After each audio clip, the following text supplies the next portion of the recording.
My name is Lin Mo. I'm 24 years old, and today my whole world fell apart. I went to the hospital, and the doctor told me I have synovial sarcoma, stage 4. The cancer has already spread to my lungs and liver. He said I have only 3 months to live. Just 3 months. I couldn't believe it. I'm young. I finished college 2 years ago. I had dreams. I wanted to buy my parents a big house and meet a girl I could love. Now everything feels gone. I don't even remember walking home. When I came back to myself, I was standing at the gate of my small rented courtyard in the old part of the city. The sun was hot, and I could hear my neighbors talking and children laughing. But I felt like I was behind glass, far away from all of it. I sat down on a plastic stool in my yard and felt a terrible cough shake my whole body. I got so angry that I crumpled up the medical report and threw it across the yard. It landed on an old, dusty wooden box in the corner, a sandbox the last tenant left behind. I almost kicked it, but I stopped myself. Why be angry at a box? I opened the lid. Inside was just yellow sand. Nothing special. Then I started thinking about my parents, about how much this news would hurt them, and tears came to my eyes. A single tear fell onto the sand. Then I coughed hard, and a drop of blood fell on the same spot. That's when everything changed. A strange humming filled my head. The sand started moving on its own, swirling like it was alive. It shaped itself into a tiny desert world. Little dunes, small rocks, every grain perfect. Glowing white words appeared in the air. Dimensional sand table activated. Bound user, Lin Mo life energy, 0. I couldn't believe my eyes. My hand passed right through the floating letters. This was real. This was magic, or something like it. And one wild thought came into my mind. Maybe this life energy could save me. Maybe this is my chance to live. I touched a sand dune, and information flowed into my head. I could reshape the land using my mind. I tried it, and a dune turned into a small valley. It made me tired, like I hadn't slept all night, but it worked. I am like a god in this tiny world. I tried to create water from nothing, but that didn't work. So I got a real glass of water and let one drop fall into the valley. That single drop became a whole clear lake, a little oasis in my lifeless desert. New words appeared. The world is now ready for life. Should I inject the concept of life to start evolution? My breath caught in my throat. This was the moment. Without thinking twice, I said yes. The moment I said yes, I felt something strange happen inside me. It wasn't my strength being drained. It was something deeper, like a tiny piece of my soul was being pulled out. The drop of my blood on the sand started to glow red. Then the glow spread out and mixed into the tiny world. That drop of blood had become a seed of life. New words appeared in my mind. The cost was primal blood. The world was now evolving. A simple single-celled life form had been placed into what the sandbox called the Lake of Beginnings. But when I looked at the lake, it looked the same as before. Just clear water. Where are they? I can't see anything, I muttered. Then I had an idea. If I could change the land with my thoughts, maybe I could zoom in too. I focused hard. Closer, closer, even closer. Suddenly, I was looking at an underwater world. I could see everything like a god. And there they were, tiny specks of light, moving and splitting in two. My first living creatures. I had done it. I had made life. I felt my heart pounding. I wasn't just a dying man anymore.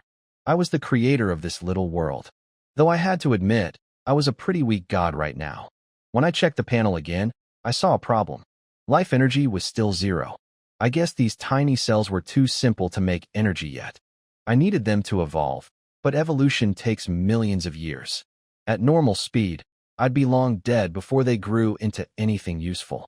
I focused on the speed setting. A new message told me I could speed things up to 10,000 times faster. I picked the maximum right away. Big mistake. A wave of tiredness hit me like I hadn't slept for 3 days. My head spun, and I almost fell over. I had to sit down on my stool and breathe. I learned my lesson. I can't use this power carelessly, or my world might survive, but I won't. After resting, I zoomed in again. Now the little cells were moving super fast. They split, grew, and died in seconds. A whole cycle of life was racing by in my tiny lake. The sun was already setting. I hadn't eaten or drunk anything all day. I was exhausted and starving. But for the first time, I really wanted to live. I told myself I needed to stay healthy. It mattered more now than ever. I went inside and put some noodles on the stove with 2 eggs. While they cooked, I couldn't help going back to check the sandbox. I froze. The life energy wasn't 0 anymore. It said 0.0001. A tiny number, but it had changed. My heart raced. My theory was right. The evolution really did make life energy. And maybe this energy could heal me. I focused on the number. A message popped up asking if I wanted to absorb it. It even said this energy might repair damage to my body. Absorb it. Now, I said. A warm feeling flowed from the sandbox into my arm and spread through my body. It felt like soft rain falling on dry ground. The sharp pain in my lungs, the pain that had been there all day, got just a little bit lighter. This was real. I wasn't imagining it. I was shaking with excitement. I can live. I can really live. Then I heard my pot bubbling over in the kitchen. I took a deep breath to calm down. This wasn't the time to celebrate. 0.0001 was barely anything. To really cure my cancer, I would need a huge amount of life energy. That meant I had to push this little world to evolve faster and grow more advanced life. I rushed to the kitchen, turned off the stove, and ate a few quick bites of half-cooked noodles. Then I hurried back to the sand table. There was so much work to do. Night came, and the village grew quiet around me. I sat on my little stool in the yard, staring at the sand table without blinking. I didn't even turn on the light, just the moon shining silver over everything. In that soft glow, the floating panel above the sandbox was easy to read. Life energy, 0.0003. While I was eating, it had gone up by 0.0002. Still painfully slow, but it was growing. That steady climb filled me with determination. It's still too slow, I muttered. Single-celled life was just too simple. I remembered from school that evolution from tiny cells to complex plants and animals takes forever and needs lots of outside pressure. My little lake was too peaceful, like a greenhouse. Nothing great grows in a greenhouse. I needed to give my creatures some challenges. My eyes moved to the big, empty desert around the lake. For life to move onto land, I needed plants first. And plants need photosynthesis. That was all I could remember from biology class. I kicked myself for not paying more attention back in school. I tried to send the idea of photosynthesis into the sand table. Nothing happened. A message told me I was missing a key condition. I thought about it. Water, I had. But light? The moon wasn't enough. I ran inside, grabbed my desk lamp, and turned it on over the sandbox. Bright white light poured down. I tried again. This time it worked. A wave of tiredness hit me, but the concept was accepted. Algae appeared in the shallow water. I zoomed into the microscopic view and watched in wonder. Tiny green dots, chloroplasts, were forming inside cells. Some algae floated freely, others stuck to rocks at the bottom, making soft green patches. Little bubbles floated up to the surface. Oxygen. For the first time, my world was making its own oxygen. And the numbers on the panel jumped fast. 0.0015, 0.0016, 0.0017. Life energy was being made more than 10 times faster now. My idea had been completely right. I absorbed the energy right away. A much stronger warm feeling flowed into me. The sharp pain in my lungs almost vanished, replaced by a gentle tingling. I could actually feel damaged cells being repaired. I let out a long breath. I knew it was still temporary, but it felt wonderful. The algae kept multiplying with the sped-up time. Soon the shallow lake was covered in green, and tiny primitive animals became more active because of all the new oxygen. A simple little ecosystem was forming, producers and consumers. I felt real pride as the creator of this world. But a new problem came to mind. The lake was small. The algae would fill it up eventually. Life needed to move on a land. I thought about moss, one of the earliest land plants, simple and only needing a damp place to live. The wet sand around the lake was perfect. I tried to inject the concept of moss, but it failed. The message said my algae hadn't evolved enough yet. The gap was too big. I couldn't rush it. I wasn't upset. Time was sped up, and I had patience. I checked my phone, midnight already. Tiredness hit me all at once. After the shock of my diagnosis and this incredible day, my mind was finally relaxing. I told myself mental energy was also a resource. I had to rest to keep creating. Before bed, I checked the panel one more time. Life energy, 0.0125. In just a few hours, it had passed 0.01. I absorbed it, and an even richer warm current flowed through me. My heavy, sick body felt light again. For the first time since my diagnosis, I fell into a truly peaceful sleep. While I slept, the sandbox kept evolving at incredible speed. For creatures that only live minutes or seconds, a single night was like a whole age passing by. When the morning sun touched my face, I opened my eyes. No headache, no weakness. My mind was clear, and I felt full of energy, a feeling I hadn't had in a long time. I jumped up and ran to the courtyard. Then I froze. Around the lake, a soft green carpet had spread out from the water's edge, covering several centimeters of sand. It was moss. It had evolved all on its own during the night. I zoomed in close to look at the green ring around the lake. Yes, they really were moss, tiny clusters clinging to the damp sand, shining in the morning sun. They had made it onto land. Wonderful, I whispered. I never expected one night could bring such a big surprise. It seemed like the photosynthesis concept I added yesterday worked like a catalyst, speeding up plant evolution. The algae in the lake had grown crowded and competitive, so some of them searched for new space and naturally moved toward the wetland nearby. After a whole night of fast evolution and survival of the fittest, the first land species was finally born. I looked at the status panel eagerly. Life energy, 0.1588 overnight. It had jumped from 0.0125 to 0.1588. Plants on land brought a huge explosion of energy. Absorb, I commanded right away. A warm current much stronger than before flowed from the sandbox into my body. Wrapped in that warmth, I could actually see something amazing happening. The cancer cells multiplying in me were dissolving like they were melting under sunlight. The progress was slow, maybe less than 1/10,000th of the total, but it was really happening. This wasn't just pain relief anymore. This was real healing. I let out a long breath. My whole body felt cleansed and refreshed. But it still wasn't fast enough. The moss could only survive near the water. The huge desert was still dead and empty. I needed better plants that could handle dry land. My next step was ferns. Ferns have roots, stems, leaves, and vascular tissues, so they can grow taller and spread further inland. I didn't rush. I thought it through first. Ferns reproduce with spores that need damp places to grow, so they still need water. My one little lake wasn't enough. I needed more water across the desert.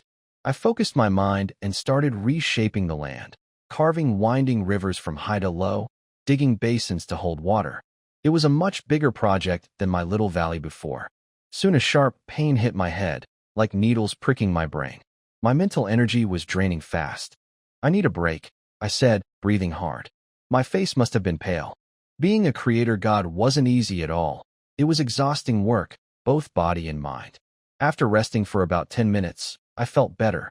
I looked at my new river channels with satisfaction. Now for the water. I went inside, filled a big cup, and carefully poured it from the highest point of my river source. Clear water rushed across the sand table, flowing along every path I had shaped. Tiny rivers spread across the desert, and water gathered in the basins, forming several small lakes. The whole miniature world came alive. The panel gave me good news. Water coverage increased by 1,000%, and evolution potential was much higher now. Time to plant. I focused on the moss and injected the concept of ferns. This time the conditions were met. The familiar wave of exhaustion hit me, but I didn't mind. I switched to microscopic view right away, watching the moss by the riverbanks. Once the ferns spread everywhere, my life energy would surely jump up again. Just then, my phone rang. An unknown number. I answered it. Hello? Is this Mr. Linimo? This is the oncology department of the First City Hospital. I'm Director Wong's assistant. The hospital? My heart skipped. Why were they calling me? Yes, this is Linimo. What's the matter, Mr. Lin? Director Wong reviewed your report from yesterday and found a few things that need to be checked again. If it's convenient, could you come to the hospital today or tomorrow? We'd like to run a more complete examination for you, free of charge. I held the phone tightly. Something had changed. Maybe they noticed something strange in my report. Or maybe the healing from my sandbox had already started showing. Either way, I knew I couldn't ignore this call. Check again? A full examination? I froze with the phone pressed to my ear. Didn't that bald director tell me yesterday there was no hope? and I should just go home and rest? Why were they suddenly asking me back for more tests, and for free? The assistant seemed to sense my confusion and explained quickly. She said Director Wong had noticed some unusual details in my records and wanted to be responsible for every patient. She promised it wouldn't take much of my time. I only thought about it for a few seconds. All right, I understand. I'll come tomorrow morning. I had to go. This wasn't just another test. It was a chance to see the results of my healing. I wanted to see with my own eyes how far my sandbox had brought me. I turned back to the sand table. After some time, the first ferns had spread out their leaves. They were taller than the moss and could catch sunlight better. On the panel, life energy was indeed growing faster than during the moss stage. But it still wasn't enough. With only plants, the ecosystem wasn't complete. There had to be animals too. In a world with only producers, energy can't flow well and evolution slows down. I needed consumers and decomposers to make a full ecological cycle. I looked at the lakes and rivers. Overnight, the water had become more lively. Besides algae and single-celled life, more complex creatures had appeared, tiny protozoa like paramecia and amoebas, and simple creatures like hydras. They fed on algae and bacteria, becoming the first consumers of this world. But they were too basic. I needed to speed things up and build a complete food chain. I took a deep breath. First, I wanted to create herbivores, larger creatures that could eat the fast-growing algae and pass energy up the chain. I focused on the multicellular life in the water and pushed new ideas into them. Stronger movement, better digestion, bodies like arthropods, like trilobites from the documentaries I'd seen. The sandbox accepted it. It asked if I wanted to use mental energy to inject the arthropod concept. Yes, energy was pulled out of me again. Fighting the tiredness, I watched the underwater world. Some of the protozoan colonies started mutating fast. Minutes later, the first tiny aquatic arthropods were born. Some looked like little shrimp, others like small water bugs. From the second they appeared, they were full of life, waving their limbs and eagerly eating algae and moss. The life energy shot up again. 0.2811, 0.2955, 0.3102. It's working, my spirits lifted. Watching those tiny creatures dart through the water felt like looking at a forest of money trees. But my joy didn't last long. These new arthropods had no enemies, and they reproduced at an incredible speed. In just half an hour, their numbers exploded. The lakes and rivers were full of tiny black dots swimming everywhere. They ate the algae and moss in huge patches, leaving bare lake beds and empty sand. The plants couldn't grow fast enough to keep up. A red warning appeared on the panel. The ecological balance was breaking down. Producers were dropping sharply. The whole ecosystem was about to collapse. I stared at the panel in shock. The life energy growth was slowing fast. It was even about to stop. Oh no, I messed up. My face went pale. I had only focused on creating consumers. I forgot I needed something to keep them in check. They were like an invasive species with no predators. If this kept going, the plants would all be eaten, the arthropods would starve, and my whole world would return to silence. The first mass extinction had arrived without warning, and I had caused it myself.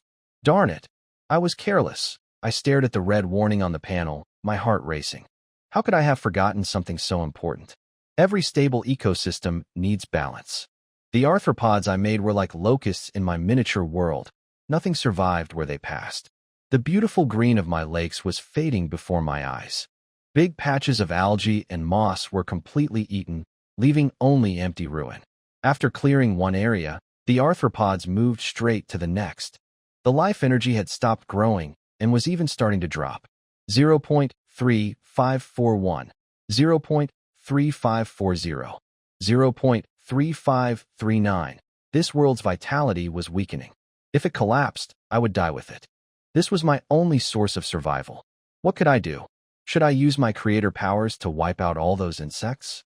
No, I rejected that idea immediately. The arthropods were also an important source of life energy. Destroying them all would be like cutting off my own strength.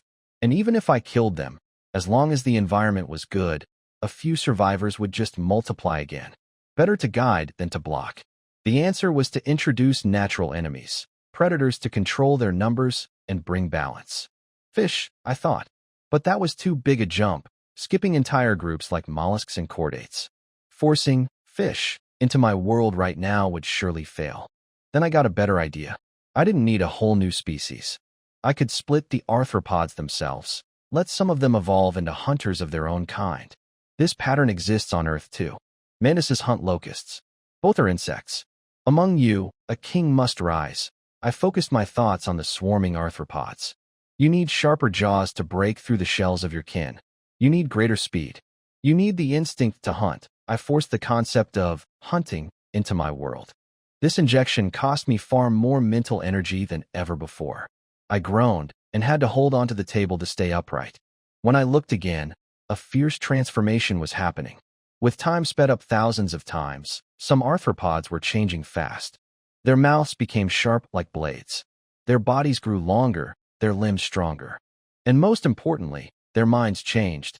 Their eyes now showed a wild, primal hunger. The first hunter locked onto an unsuspecting herbivore feeding on moss. It shot forward like an arrow. A faint cracking sound. Sharp jaws pierced the shell. Green fluid spilled out. The prey had no time to react. More and more mutated hunters joined the feast.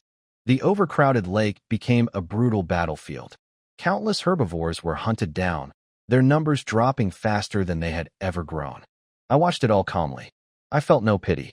This was the result I wanted. This was the law of nature, survival of the fittest. I had only one goal, to keep this world evolving so it could give me life energy. The panel flashed with good news. A food chain had formed. Producers, primary consumers, secondary consumers. Ecosystem stability had greatly increased. Life energy production was soaring exponentially.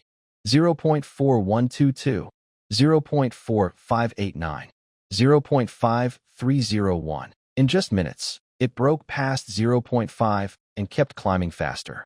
A harsh but healthy ecosystem bursts with far more life than a peaceful, fragile one. I finally relaxed, feeling the cold sweat on my back. Being a creator god was truly nerve-wracking. I dropped into my chair, absorbing the new life energy. Warm waves, stronger than ever, flowed into my body. A few hours passed. The sandbox finally stabilized. Predator numbers settled at a healthy level. The herbivores that survived the slaughter were no ordinary creatures. Some had harder shells, some moved faster, some learned to hide in the sand to escape their hunters. The arms race had begun. A delicate balance formed between hunter and hunted. With predators keeping them in check, the plants had a chance to recover and flourish again. The whole miniature world was full of life and growth. I nodded in satisfaction. Now I needed to decide the next step. Should plants grow into towering trees? Or should animals begin the journey from water to land? As I thought, I noticed something at the river's mouth. Some predators, while chasing their prey, sometimes rushed onto the damp shore.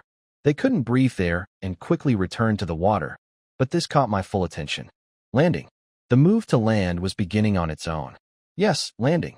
Plants had already colonized the land. Now it was time for animals to follow. From among you, I will choose the brave ones to conquer the land. I focused on the hard-shelled arthropods that sometimes crawled onto the shore. Your gills must become organs that breathe air. Your limbs must grow stronger so you can walk. The sandbox accepted my request, and this time the energy cost was much smaller than when I introduced predation. I was starting to notice a pattern. The more fundamental and world-changing a concept was, the more energy it demanded. Building on what already existed was much cheaper. On the muddy shore, a great landing was quietly unfolding. At first, the chosen arthropods could only stay on land for a few minutes. Generation by generation, they stayed longer and longer. Finally, the first true land animals were born. They fed on moss and rotting ferns, becoming my world's first cleaners. Life energy, 1.2588. It finally broke past the whole number, 1. But I had learned my lesson. Before the ecosystem could warn me again, I quickly created predators. I picked the strongest water hunters and gave them the concepts of living on land and hunting on land. A terrifying predator was born, like a mix between a giant spider and a scorpion. As soon as they reached land, they started hunting the plant-eating insects. Through fierce competition, the land ecosystem grew mature and stable fast. Predators and prey entered a new arms race. My sandbox became livelier and more fascinating than ever. I was like an efficient farmer, watching my crops grow strong while harvesting the fruits to heal my body. I got so absorbed in playing God that I forgot about time. When my phone alarm rang, I realized it was already 7:30 the next morning. I had spent the whole night in the yard. Yet I felt no tiredness. I was full of energy. I stretched, washed up, and changed clothes. Looking at the sandbox, I saw it had become a world of arthropods. Strange bugs and spiders fought and chased each other everywhere. But one species about the size of my fingernail caught my eye. They had developed social behavior like ants.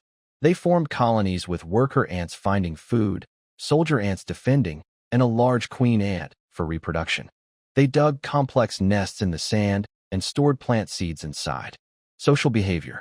This is the beginning of intelligence. My eyes lit up. I zoomed in on one colony and watched. Several worker ants were moving a fern spore much bigger than their bodies. The spore rolled into a hollow in the sand, and they couldn't lift it out. Then one ant seemed to get an idea. It picked up a grain of sand and placed it under the spore. Another ant copied it. Grain by grain, they built a small slope and pushed the spore up. Wow! They learned to use tools. Even something this simple was a groundbreaking step. They could understand a problem and find a solution. The spark of intelligence had quietly lit up in my world. I felt more excited than ever before. From now on, you are the chosen ones of this world. I decided not to interfere. Intelligence needed to develop freely, or I might destroy its potential.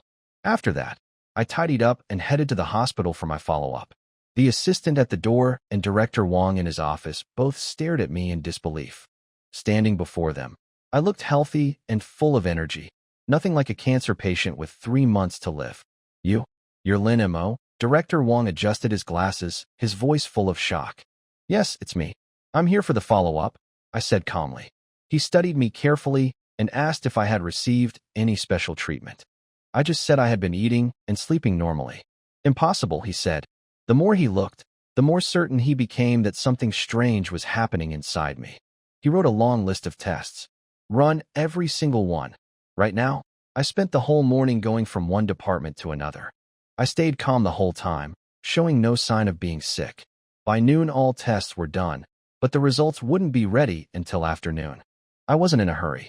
I had a quiet lunch in the cafeteria, then found a peaceful corner and closed my eyes. I let my mind drift back to the sandbox in my courtyard dozens of kilometers away. I wanted to see how much my chosen ones had evolved during the hours I was gone. When my awareness entered the sand table, I was shocked all over again. My ants had expanded their nest more than tenfold. Their numbers had grown from a few hundred to tens of thousands, a huge tribe. But what stunned me most was at the center of the nest. On a specially cleared open space stood a neat, orderly field of fungi. They had learned how to farm. What on earth? They've learned to farm? My mind trembled above the sand table, full of disbelief. I zoomed in as close as I could and watched my ants carefully tending their farmland. Some worker ants dragged in rotting fern leaves and piled them up as a growing base. Others gently placed fungal spores onto the pile. There were even gardener ants, in charge of controlling the temperature and moisture of the fungus field. This was no longer just tool use. This was the beginning of agriculture. They had learned to use one life form, fungi, to break down another, plants, to create a stable food source for themselves. Such a complex process could not come from instinct alone. Behind it, there had to be passing down of information and building up of knowledge. Civilization. This is truly the dawn of civilization. I could hardly contain my excitement. From using tools to farming, my ants had done it in just a few hours. The speed was astonishing. The panel confirmed everything. A message announced the birth of a primary intelligent civilization, the Kingdom of Ants, in the early agricultural era. The world had entered a new stage, and energy production was undergoing a major transformation. The life energy number was no longer crawling up by tiny decimals. Now it was racing upward like a spinning stopwatch. 5.89, 6.12, 6.35. An intelligent civilization brought in energy the wild world could never match. I've struck gold. This time, it's real. I fought the urge to absorb the energy right away. I was still sitting in the hospital corner, and making a scene wasn't a good idea. I decided to wait until I got home and gather it all at once. I kept watching my newborn kingdom. It already had a basic social structure. Besides the queen, workers, and gardeners, there was a new type, larger ants with stronger jaws. Soldier ants. They didn't help with production. Their only job was to protect the nest and to expand outward. I watched an army of hundreds of soldier ants marching toward another weaker tribe still in the gathering stage. War had appeared along with civilization. They were fighting for land and resources. I watched quietly without interfering. War was the catalyst for civilization to grow. Only harsh competition could make the strong rise and push the world forward. At 3 p.m., I was called into Director Wang's office. He looked troubled as he held two completely different medical reports. He pushed one toward me, his tone complicated. "Mr. Lin, please have a seat. After comparing your latest test results, we found some good news. It seems our previous diagnosis might have been inaccurate." I picked up the report, pretending not to understand. He continued carefully. "The tumor in your body does exist, but it's not as serious as we first thought. The latest results show your condition is at a middle stage, not the final one. This means we have a strong chance to control it, or even cure it, with active treatment." I let a look of relief and careful joy show on my face. "Doctor, you mean I can still be saved?" "Yes, there's a strong chance," he nodded, seeming relieved himself. He had finally found a reasonable explanation. "We'll quickly make a new treatment plan for you. This is truly a blessing in disguise. All right. Thank you, doctor." "Thank you so much." I left the office looking deeply grateful. But the moment the door closed behind me, the excitement on my face vanished. A quiet, knowing smile took its place. A misdiagnosis? That worked just fine. It meant I didn't have to explain anything. No questions, no suspicion. The doctors had given themselves the perfect excuse. Now I would head home and absorb the last bit of energy waiting for me. Then I would begin a brand new journey of creation. I could hardly wait to see how far my ant kingdom would evolve next. By the time I got home from the hospital, the sky had already darkened. I closed the gate and let out a long breath. I walked straight to the corner of the yard, my eyes fixed on the little sandbox. Even after just one afternoon, the miniature world had changed dramatically. The fungal farmland had expanded several times over, covering nearly all the good land near the nest. With a stable food supply, the ant population had exploded again, and with more ants came more detailed jobs. Besides workers, soldiers, and gardeners, I discovered a new type, small but with strangely developed nerve clusters. I called them priest ants. They didn't do any work. Their daily task was to stay deep inside the nest, facing a strange, faintly glowing stone, waving their antennae like they were performing some mysterious ritual. Religion?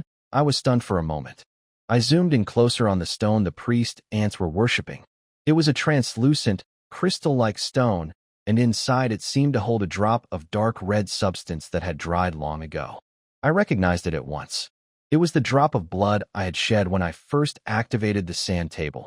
They actually treat my blood as a totem to worship. I felt both amused and helpless.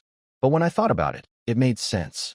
That drop of origin blood was the source of all life in this world. These newborn intelligent beings must have somehow sensed its extraordinary nature and naturally made it the foundation of their faith. Well, that's good. A shared belief will make their civilization more united. I was pleased with this. I turned my eyes to the status panel. Life energy, 22.58 in just one afternoon. My life energy had climbed from a single digit to over 20. The power of an intelligent civilization was truly amazing. Absorb, boom. A surge of life energy, stronger and purer than anything before, burst out of the sand table like a flood breaking through a dam. It poured into my body. If the previous energy had been like a stream or a river, this time it was an entire ocean. My body was like a dry sponge, eagerly drinking in this life-giving force. My bones, muscles, organs, every cell were being renewed and strengthened. I could feel my physical abilities rising at incredible speed. It lasted more than 10 minutes. When the flow finally stopped, I slowly opened my eyes. I felt like stars were shining behind them, deep and bright. I clenched my fist lightly, and the air cracked with a dull popping sound.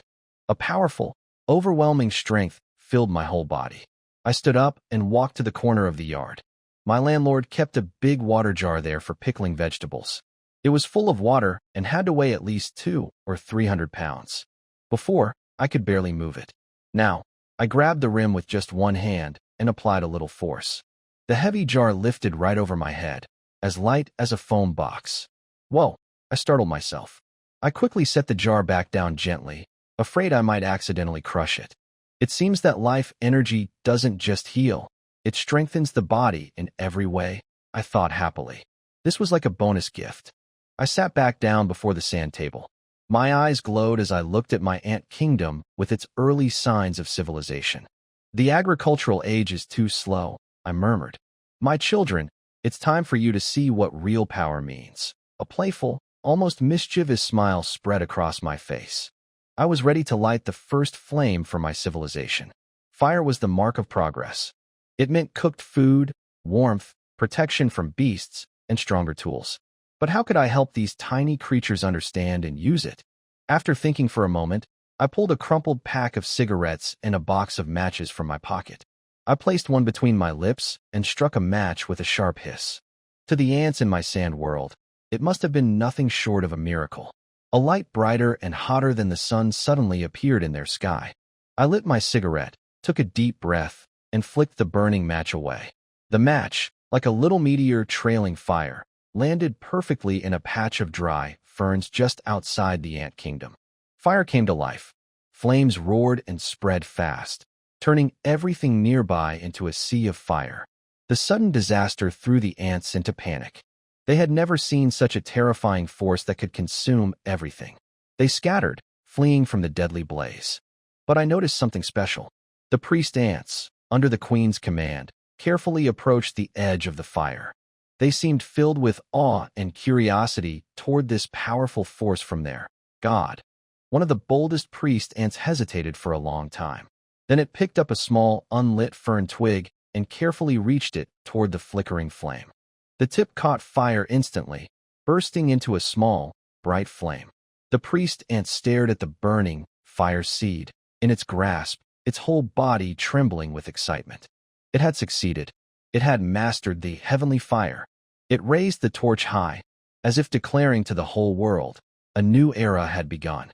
The priest ant holding the torch quickly rose to a position of great honor in the colony. It no longer needed to worship the blood-red crystal like the other priest ants. Instead, it was given its own special chamber, dry, separate, and filled with flammable twigs. It became the keeper of fire. As time flew by at incredible speed, the ant kingdom's understanding of fire evolved fast. From fear and awe, they learned to use fire for warmth, to drive away land predators, and eventually, for cooking. I watched a worker ant drag the body of a fallen enemy soldier to the fire. Part of it got scorched, making a faint sizzling sound and releasing a strange roasted smell. The scent drew nearby ants closer. The worker carefully tore off a small piece of the roasted flesh and tasted it. Its antennae quivered with excitement.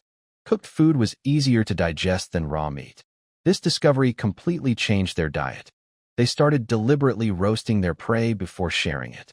A civilization that had mastered fire, entered the agricultural age, and developed religion and warfare held huge potential for evolution. But I frowned as I watched them. Still too slow. The bottleneck is too obvious, I muttered. The problem was their bodies. Their mouths couldn't do precise work. Their jointed limbs couldn't build complex tools. Their exoskeletons limited further brain growth. Worst of all, they communicated through antenna touch and pheromones, very inefficient, unable to carry complex knowledge. If this continues, they'll only become a smarter insect colony. They'll never build a real civilization. I stroked my chin. Since you can't evolve on your own, I, as your god, will help you. I decided to carry out an unprecedented, bold divine transformation. I wanted to create a brand new, more perfect form for intelligent life. My eyes fell on the firekeeper. As the first to control fire, it had a faint connection to me. It's Firebringer, you're the one. The Prometheus of the new world. I focused my mind intensely and began injecting an extremely complex idea. I need a brand new species. Break free from the exoskeleton. Give them internal skeletons. Free their mouthparts and evolve hands with fine fingers. Give them bigger brains and vocal cords for complex sounds. And their appearance should be like mine. In my mind, I pictured a tiny, perfect human form. A new prompt appeared. This injection would cost a large amount of mental energy and life force. Life force too. That surprised me. This was the first time a prompt asked for that. I checked the panel. Life energy, 31.45. Enough. Confirm. Inject it fiercely. Boom. I leaned against the yard wall, watching closely. The chosen firekeeper was going through a dramatic transformation. Its exoskeleton was melting and peeling away. Inside, a new white skeleton was forming. Its limbs stretched and reshaped. The front two pairs of legs slowly became arms with five-fingered hands. Its head swelled rapidly. Its mouth parts faded away, replaced by a flat face with a mouth that could open and close. It was a painful but great transformation. In super sped-up time, the process seemed to last centuries. Finally, when the last shell fell off, a brand new life appeared in my sand table. It was a tiny, naked man. He had black hair and black eyes like me, smooth skin, and a perfect body. He looked at his hands in confusion, then tried to stand straight on his legs. He succeeded. At that moment, his companion, a female worker ant who had guarded him and brought him food during his transformation, carefully approached his old, lifeless shell. Her antennae gently touched a rib-like piece of the broken shell. The moment they made contact, the rib glowed with soft white light and merged into her body. Then she began the same transformation. Hers was much gentler than his. Eventually, a woman appeared beside him, also naked, with clear female features. They looked at each other in confusion. Then he opened his mouth and made a series of hesitant, meaningless sounds. She tried to copy him and made a sound too. They were trying to communicate. A brand new way of communication, far more efficient than pheromones, was being born. Adam, Eve. The sandbox panel flooded with messages. Intelligent species, humanoid form, created successfully. Cost, 15 life energy plus huge mental power. World evolution now in the divine creation era. A new civilization, human civilization, was born. Life energy production had made a legendary leap. 18.11, 20.66, 23.98. Watching the numbers climb like a rocket, I felt all my effort had been worth it. This is true civilization. This is the most efficient energy farm. My eyes filled with the pride of a creator as I looked at those two tiny figures. The other ants, seeing their two companions suddenly change, showed fear and backed away. Adam and Eve were isolated. But they had each other, higher intelligence, and now, fire. Adam walked back to the fire and skillfully picked up a burning branch. The glow lit up his young, curious face. He looked up at the sky. In his dark eyes, there was no longer the dull instinct of an insect. There was a new light I had never seen before, the light of thought. Interesting, I smiled. I decided to create a perfect home for my first son and first daughter. A home that belonged only to them. A peaceful, carefree paradise. Let the lake of birth be the center and give you the best beginning. After resting a while, I got some of my mental strength back. I focused my thoughts on the biggest lake in the sandbox. This desert will become fertile soil. There will be evergreen meadows and shady trees. The water will have fish, the forest will have birds, and the trees will bear sweet fruit. As I imagined all of this, I used my mental power to reshape the land. I moved fern spores from far away and sped up their growth. Soon, a lively oasis completely different from the surrounding desert appeared around the lake. This was the Eden I created for Adam and Eve. When I finished, my mental energy was nearly drained again. Being a god is hard work, I sighed. I decided to stop interfering for now and let them develop on their own. In the sandbox, Adam and Eve, rejected by the ant colony, wandered for a long time before finally being drawn to the beautiful oasis that had appeared out of nowhere. They carefully stepped in. When they saw the clear lake and tasted the sweet fruit, their faces lit up with childlike joy. They settled down there. Without any pressure to survive, they spent all their time exploring the world and each other. Their language improved quickly, from sounds to words to short sentences. They named everything. Water, Adam said, pointing. Tree, Eve said, pointing. They learned to use tools. Adam made wooden spears with sharp stones for catching fish. Eve wove baskets from flexible vines. I watched like I was viewing a super high-definition documentary. They went from raw eating to cooking fish over fire, from nakedness to covering themselves with leaves, to building their first simple wooden house. Soon Eve had their first child, then a second, a third. Children's laughter began to fill Eden. The new generation learned language, tools, and survival from their parents. Everything was developing just as I hoped. Life energy, 56.88, it's time to set some rules for them, I thought. A civilization without reverence is dangerous. I didn't want another, locust civilization like those early insects. I had to plant a seed of awe for God in their hearts. I focused on the center of Eden, on the blood-red crystal holding my original blood. I sent a clear, powerful thought to all humans. All the fruits in the garden are yours to eat. Only the blood-red crystal in the center must never be touched or disrespected. Touching it will lead to your banishment. Adam, Eve, and their children all knelt in fear.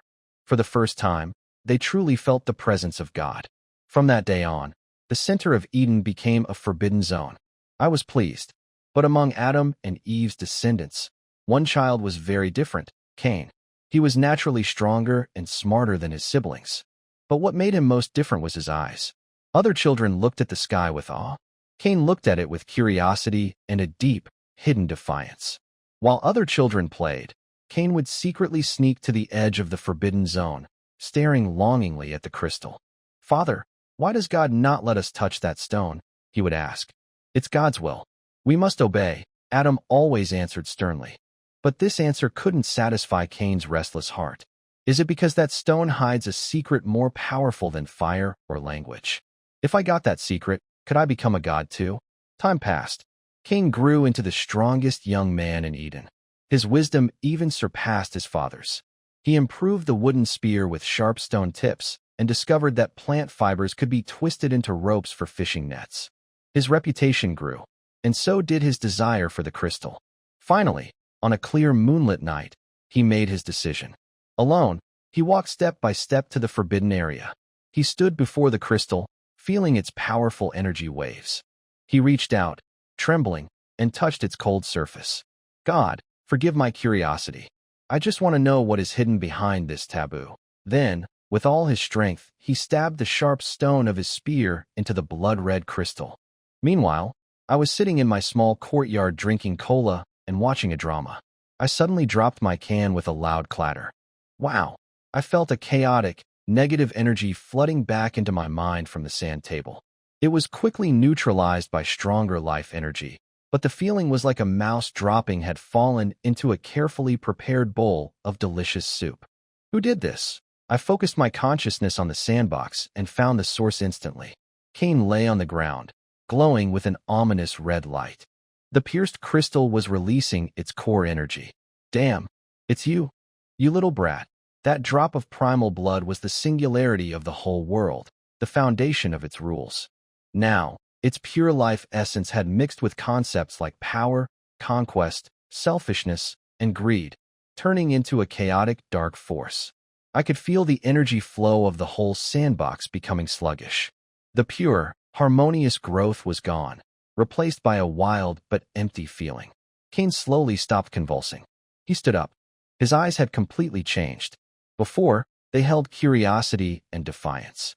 Now, they held only cold reason and deep, unending ambition. He felt the tearing force inside him and looked at his trembling family. For the first time, a smile appeared at the corner of his mouth, full of contempt and a desire for control. "God?"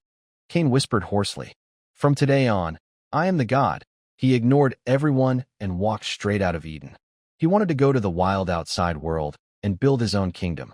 Little brat, my mind moved, and a powerful divine force instantly locked onto Cain, enough to crush all of Eden.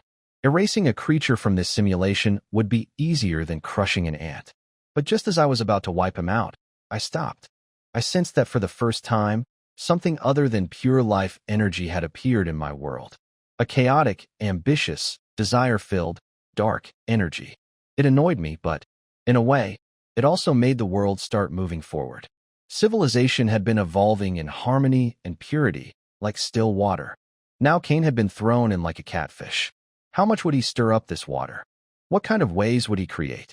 A sudden hope rose in my heart. I wanted to see if this sinner, who had stolen divine power, could bring new progress to this unchanging world. Fine, let's see what kind of mess you can make of this pot of soup. I suppressed my urge to kill.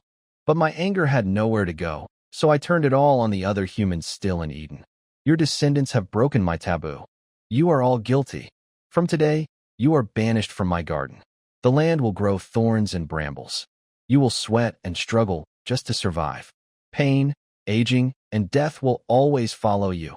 I used my mental power to raise barriers of rocks and thorns around Eden. Adam, Eve, and their descendants cried out as an invisible force pushed them out of the paradise where they had lived for half their lives, throwing them onto the barren desert outside. When they looked back, the beautiful oasis had disappeared forever behind the barrier. This was the lost paradise. Adam and Eve wept and held each other, their faces full of regret and despair. They had lost God's favor. I watched coldly. I wasn't in the mood to care about these pitiful creatures who had been punished unfairly. My gaze was fixed tightly on the distant, lonely figure walking away. Cain. No. From the moment he stole God's blood, he had a new name. Lucifer. After leaving Eden, Lucifer didn't seek out his own kin. To him, those who only knelt and prayed, easily frightened by a single word from God, were just weak sheep not worthy of his company. He wanted to find new power. His eyes turned to the ant people still thriving across different parts of the world. These were the descendants of Adam and Eve that I hadn't chosen for transformation. After many generations, they hadn't become human-like, but they had grown smarter. They still kept their insect social structure, living in large tribes that controlled water and land. The strongest was the ant kingdom where the original, Adam, had been born. They had mastered fire and farming, making them one of the most powerful forces in the world besides humans. Lucifer's first target was them. When his tall, strange figure appeared in the ant kingdom's territory, the soldier ants got alert fast. Many strong soldier ants with fierce jaws rushed out and surrounded him, making threatening hissing sounds. In their eyes, this two-legged monster was an intruder they had never seen before. Lucifer looked at these once feared relatives with a cold smile. He didn't dodge at all. He let the strongest soldier ant, with jaws strong enough to crush stones, bite deep into his thigh. A sharp clang rang out, like metal hitting metal. The soldier ant's jaws couldn't pierce Lucifer's skin at all. Instead, its own jaws cracked from the force. After stealing divine blood, his body had become incredibly strong. All the soldier ants froze in shock. Then Lucifer moved.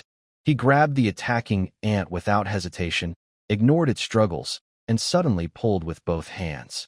A loud ripping sound followed. The tough exoskeleton tore in half like paper. Green liquid splashed everywhere. He paid no attention and tossed the body aside. Using a primitive ancient insect cry they could understand, he made his declaration: submit or die. This was his way. Simple, direct, effective. Against this demon god, the resistance of the ant kingdom was weak and fragile. Lucifer single-handedly defeated the entire soldier ant army and finally stood before the queen. He did not kill her. He used his absolute power and the wisdom gained from divine blood to conquer the entire kingdom. He became the new king of the ant kingdom. I watched all this from above, face expressionless. Indeed, this guy is a born tyrant. After conquering the kingdom, Lucifer didn't stop. He unified the ant forces, turning the entire kingdom into a highly efficient and cold war machine. He crafted sharper weapons for the soldiers using fire and stone tools.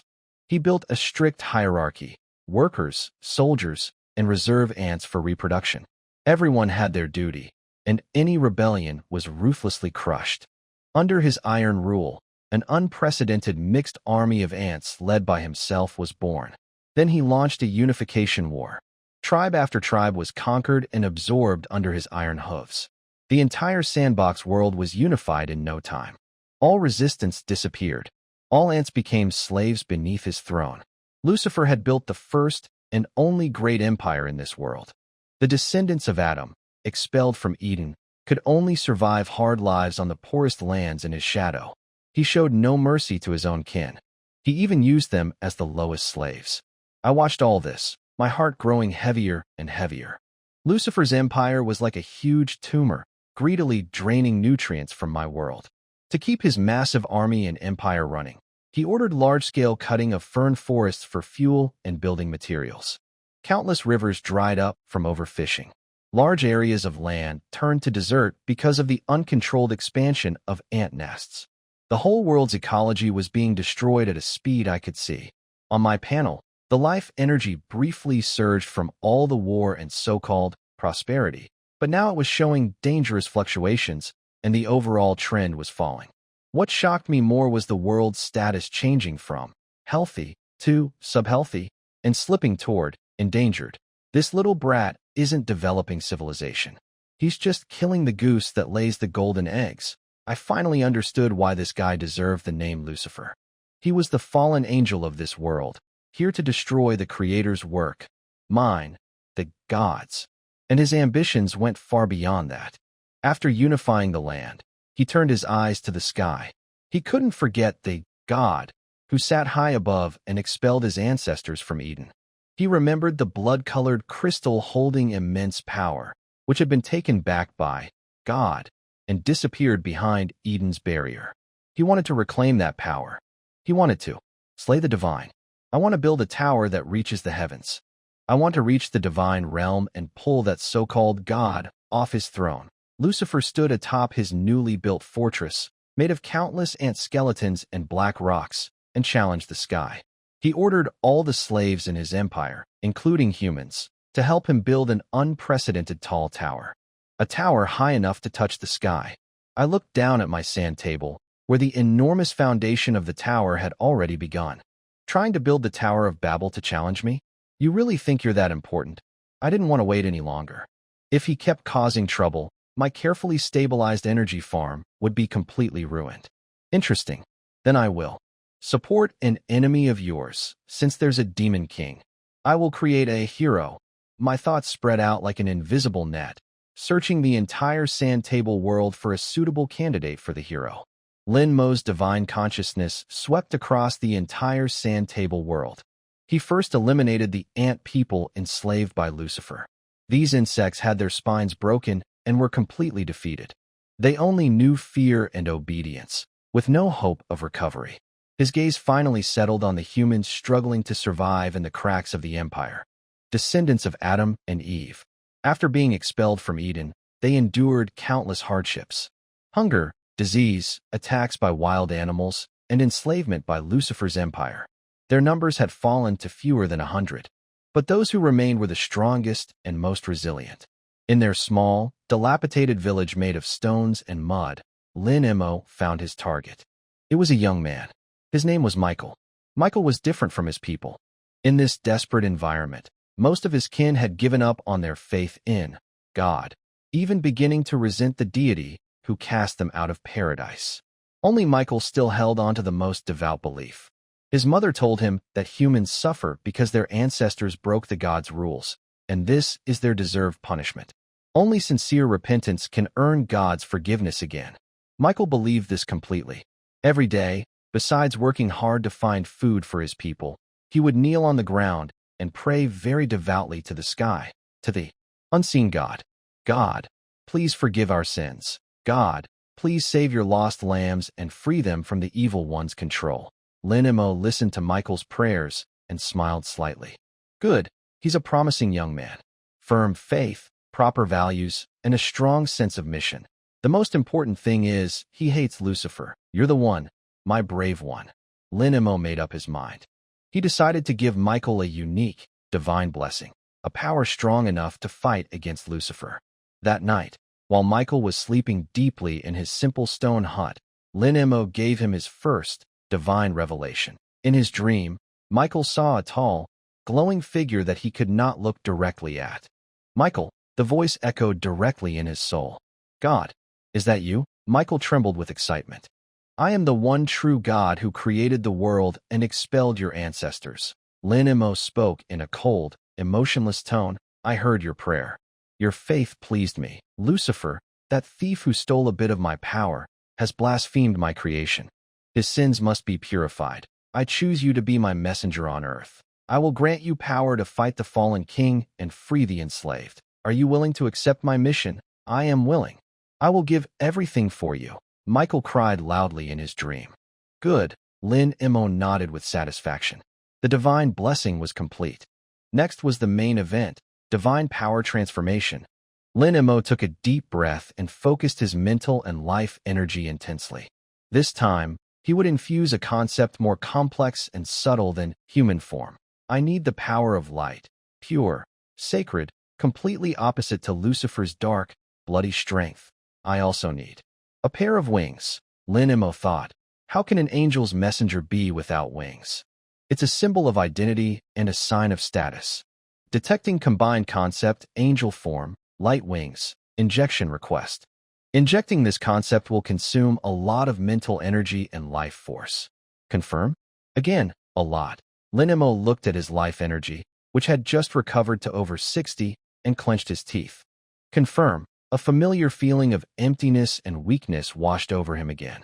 Lin Imo felt that this time, the energy drain was even greater than when he created Adam and Eve. It seems that things like wings and light, which don't follow normal biology, cost a lot to activate. He gasped for breath, staring intently at the changes in Michael on the sand table. In his dream, Michael felt wrapped in a warm, holy light. A mighty force surged into his limbs and bones. Then he felt a sharp tearing pain in his back, along with an indescribable, tingling sensation of new flesh and bone forming. When he woke from the pain, dawn had broken.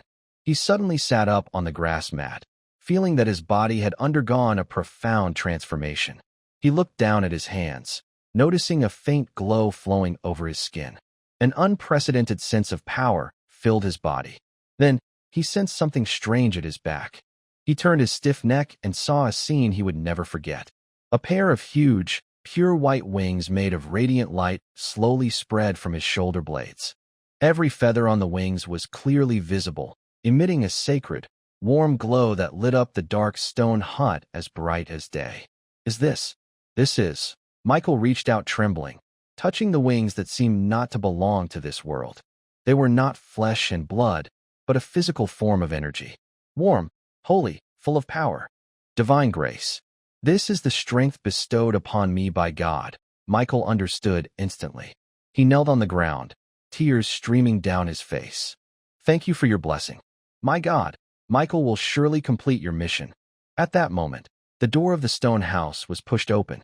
A tribe member carried a bowl of simple food and entered.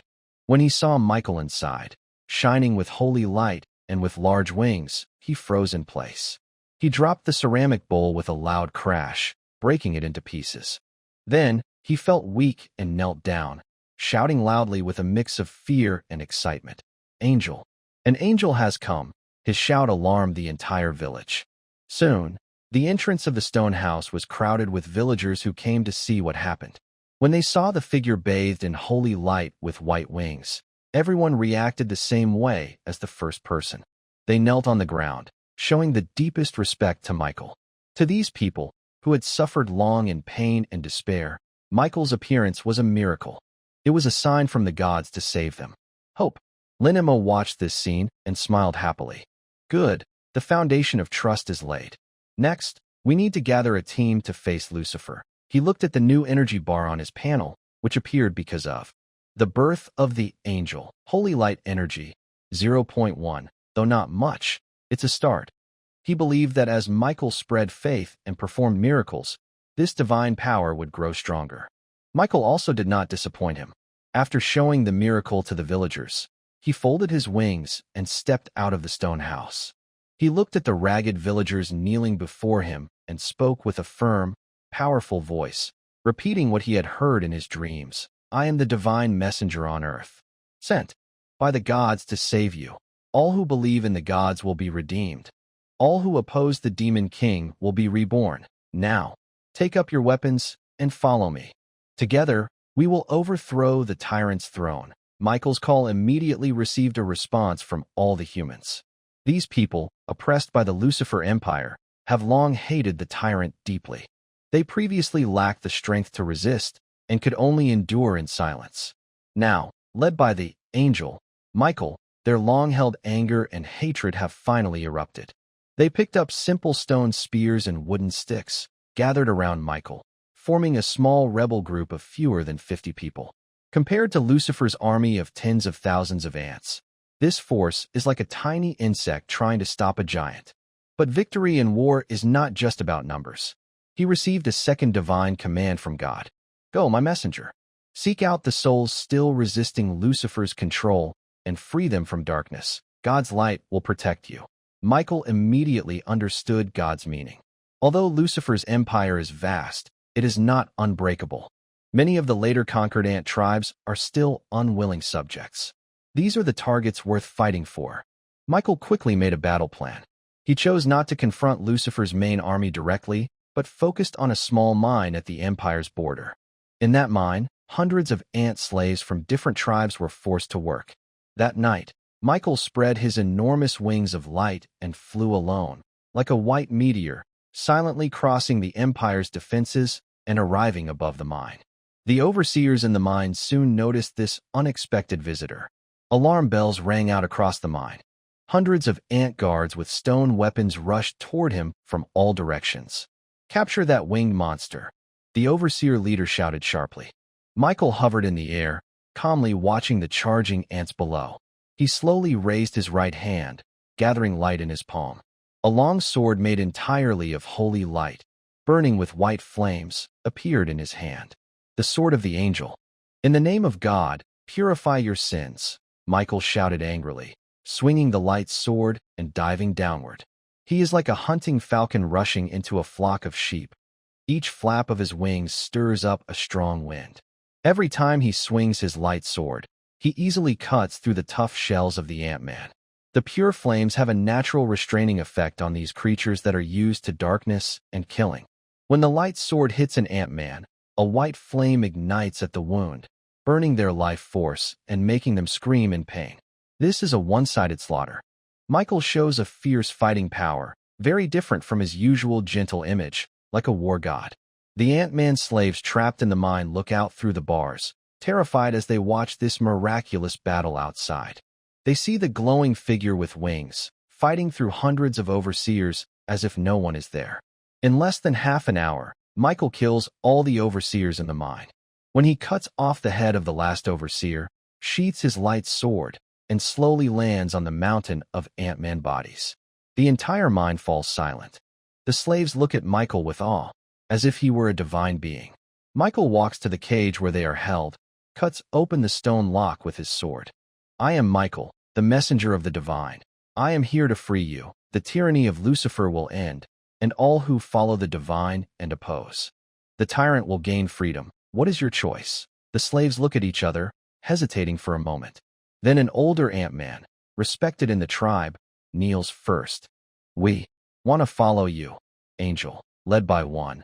The others also kneel and pledge their loyalty to Michael. Michael's first action is a great success. He not only frees hundreds of slaves, but also seizes the food and tools stored in the mine.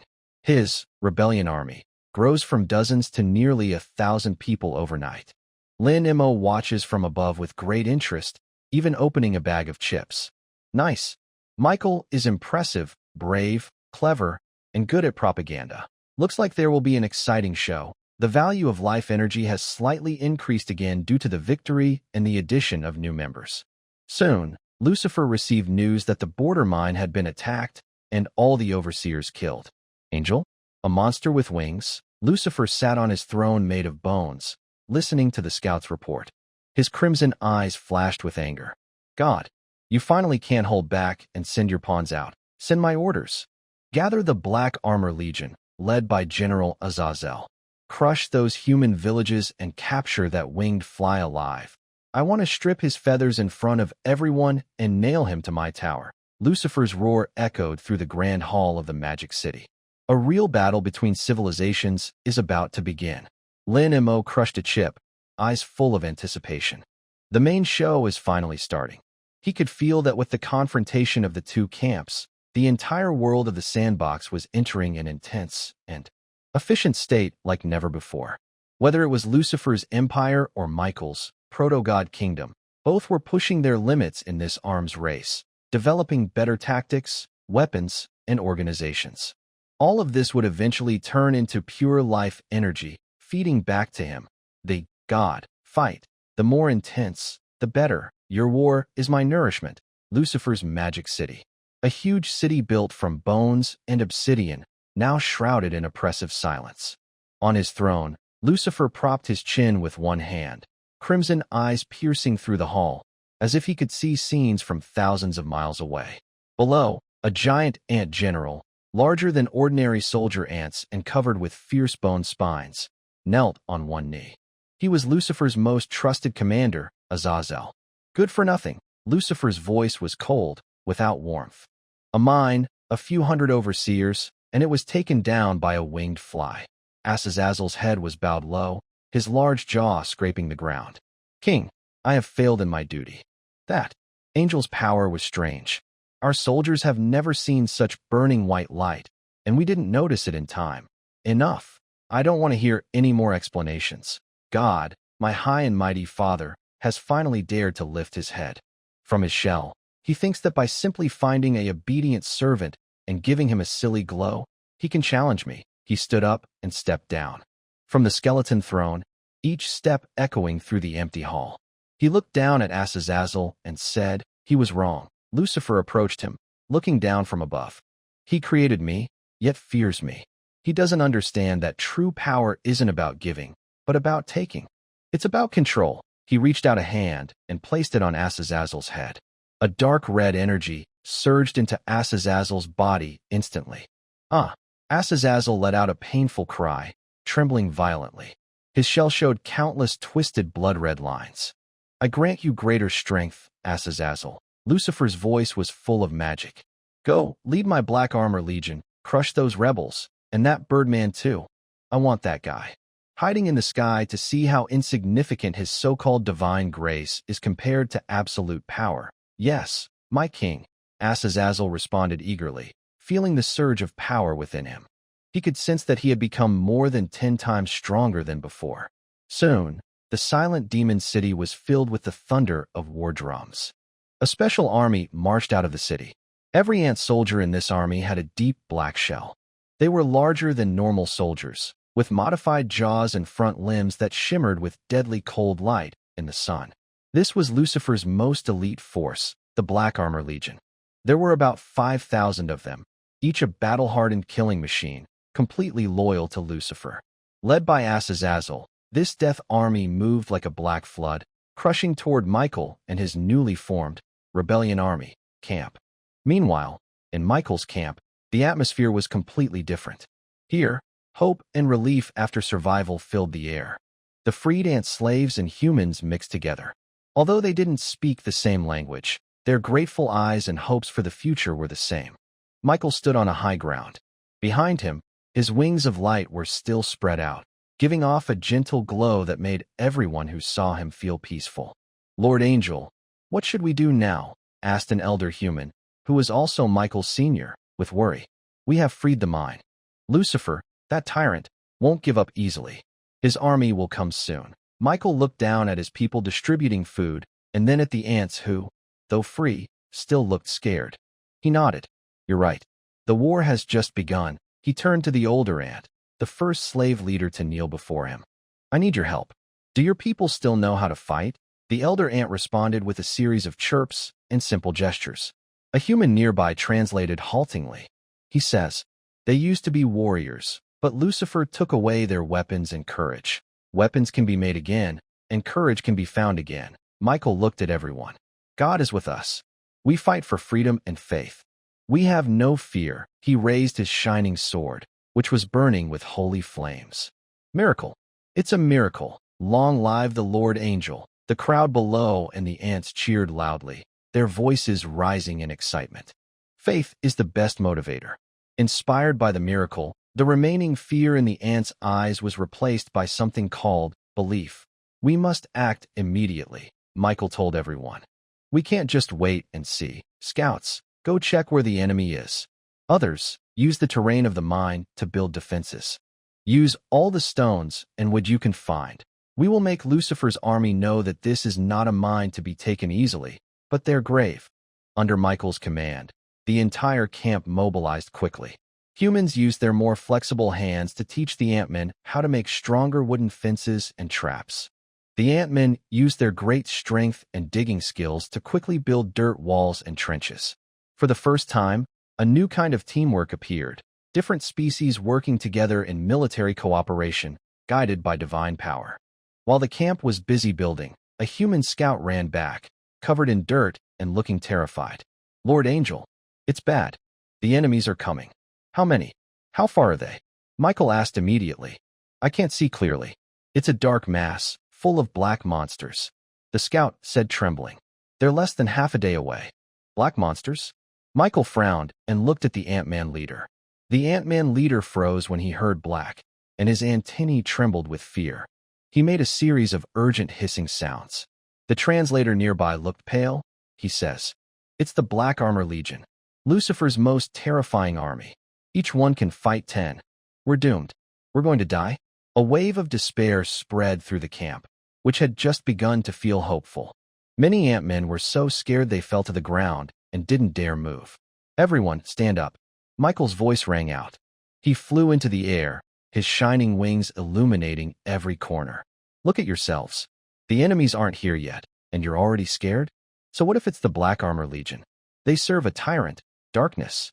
But we have divine protection. Behind us are freedom and hope. Lift your heads. Take up your weapons." Michael pointed his light sword toward the distant horizon. "Today, right here, we will show that so-called Demon King who is truly the ruler of this world." His words were like a powerful medicine, filling every warrior's heart with courage. The human soldiers clenched their spears, their eyes burning with renewed fighting spirit. Those who were frightened, the ants, also trembled and slowly got up. They looked at the sacred figure in the sky, recalling the pain of slavery and the freedom they had just gained. Courage defeated fear. "Roar!" The ant leader let out a loud roar and raised a makeshift battle axe carved from stone. All the ant soldiers roared in response. A united army of fewer than 1,000 humans and ants, under the banner of faith, prepared to face the much larger, elite Black Armor army from the continent. Michael slowly descended to the front of the defense line. He looked at the distant horizon, where a black line was approaching, devouring everything. His eyes were very firm. Fear is a human instinct, but courage is a song of humanity. The black tide grew closer. The ground trembled with rhythmic footsteps. It was the orderly march of the 5,000 Black Armor soldiers, giving off a suffocating sense of pressure. Michael stood on a simple earthen wall, his light wings gently fluttering behind him. Pure light shone on every soldier in the Allied army, driving away their fear. "Archers, prepare!" Next to Michael, a human commander shouted loudly. Dozens of human archers pulled out simple longbows made from vines and tough wood, with arrowheads carved from polished animal bones. This was their strongest ranged attack, but in the coming war, it seemed so small. "Stay calm," Michael said calmly and firmly. "Follow my orders and wait until they are within range." The Black Armor army stopped about 300 steps from the defense line, not rushing forward immediately. Their formation was like a silent black iron plate, radiating cold, killing intent. The formation parted, and General Azazel slowly stepped out. His body, enhanced by Lucifer, was taller than the surrounding Black Armor soldiers. Red veins flowed across his black shell, making him look especially fierce. "That winged one, is he your leader?" Azazel hissed. His voice had been specially evolved so that all intelligent creatures could roughly understand its meaning. "King Yuling, as long as you cut off your wings and kneel to surrender, I can spare the lives of the bugs behind you." Michael looked at this evil-looking monster and coldly replied, "Go back and tell your master that the glory of the gods cannot be insulted, and you, these wicked followers helping the evil, will be purified today." "Purified? Ha!" Azazel laughed as if he heard the funniest joke. "Foolish creature, you don't understand how great the power of the king is. Since you seek death, I will grant your wish." It suddenly raised its huge battle axe and pointed it at Michael's defenses. "Black Armor Legion, charge! Crush them! Roar!" 5,000 black-armored soldiers roared together and moved forward like a raging beast, rushing toward the thin earthen wall. "Fire arrows!" the human commander shouted. Whooshing sounds. Dozens of bone arrows shot toward the charging army. But most were deflected by the hard black shells with a tinkling sound, and only a few lucky ones hit the cracks in the shells, but they couldn't cause serious damage. The Black Armor Legion's charge was unaffected. Hold steady. Spearmen, prepare to meet the enemy. The frontline ant soldiers nervously gripped their weapons. They stuck thick wooden spears into the ground in front of them, forming a simple barricade. In an instant, the dark tide crashed against the earthen wall. Boom! The first human and ant-built defense line was shattered like paper under the first assault of the Black Armor Legion. Kill! The black-armored soldiers swung obsidian weapons, fighting fiercely with the allied soldiers. From the start of the battle, it was one-sided. Although the ant soldiers of the Alliance gathered their courage, they were vastly inferior in strength, equipment, and fighting skills compared to the Black Armor soldiers. One Black Armor soldier could easily handle 3 or 4 allied ant soldiers at once. Their battle axes could easily cut through the rough shells of the Alliance soldiers. But the Alliance's wooden spears and stone axes had little chance of causing real harm to them. The situation for the human warriors is even worse. Although they are more agile, their weak bodies are like fragile porcelain on the Ant-Man's battlefield. Any careless move could shatter them into pieces. Screams, shrieks, and the cracking of shells echoed across the entire battlefield. The Allied forces' line was shrinking quickly and being swallowed up. "Lord Angel!" the human commander shouted anxiously. Michael did not move. He quietly watched the battlefield, seeing his soldiers fall one by one. A flicker of pity crossed his eyes, but mostly, there was determination. He was waiting for the right moment.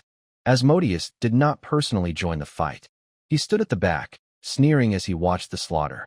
In his view, the battle was already decided. Just as the morale of the Allied forces was about to collapse, Michael moved. His radiant wings suddenly spread open behind him, and he soared into the air, flying directly above the battlefield. God said, "Let there be light." Michael raised his shining sword, unleashing the holy light energy granted by Lin Mo without holding back. A dazzling, sun-like beam of light descended from the sky, covering the entire battlefield.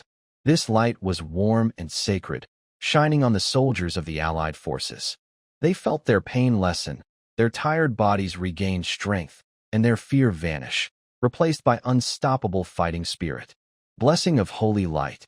But this sacred light was like the deadliest poison to the Black Armor Legion. Crackle! All black-armored soldiers caught in the light emitted black smoke from their shells, as if acid had been poured on them. Their strength weakened, movement slowed, and blood-red veins flickered under the light, emitting painful screams. What is this thing? Asmodeus was also forced to retreat, shielding his eyes with his arm. Now's the time. Counterattack! Michael's voice echoed in the sky.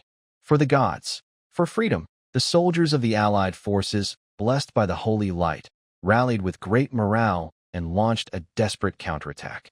In this shift, the battlefield situation instantly reversed.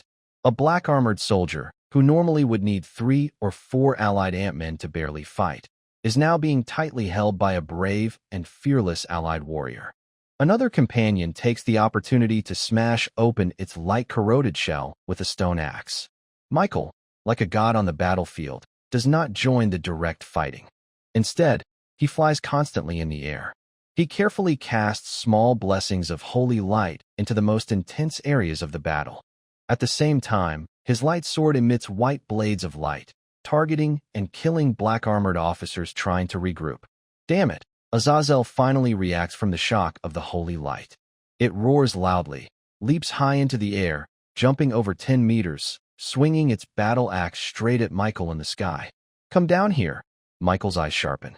He doesn't dodge or block, but swings his light sword to meet the attack. Clang!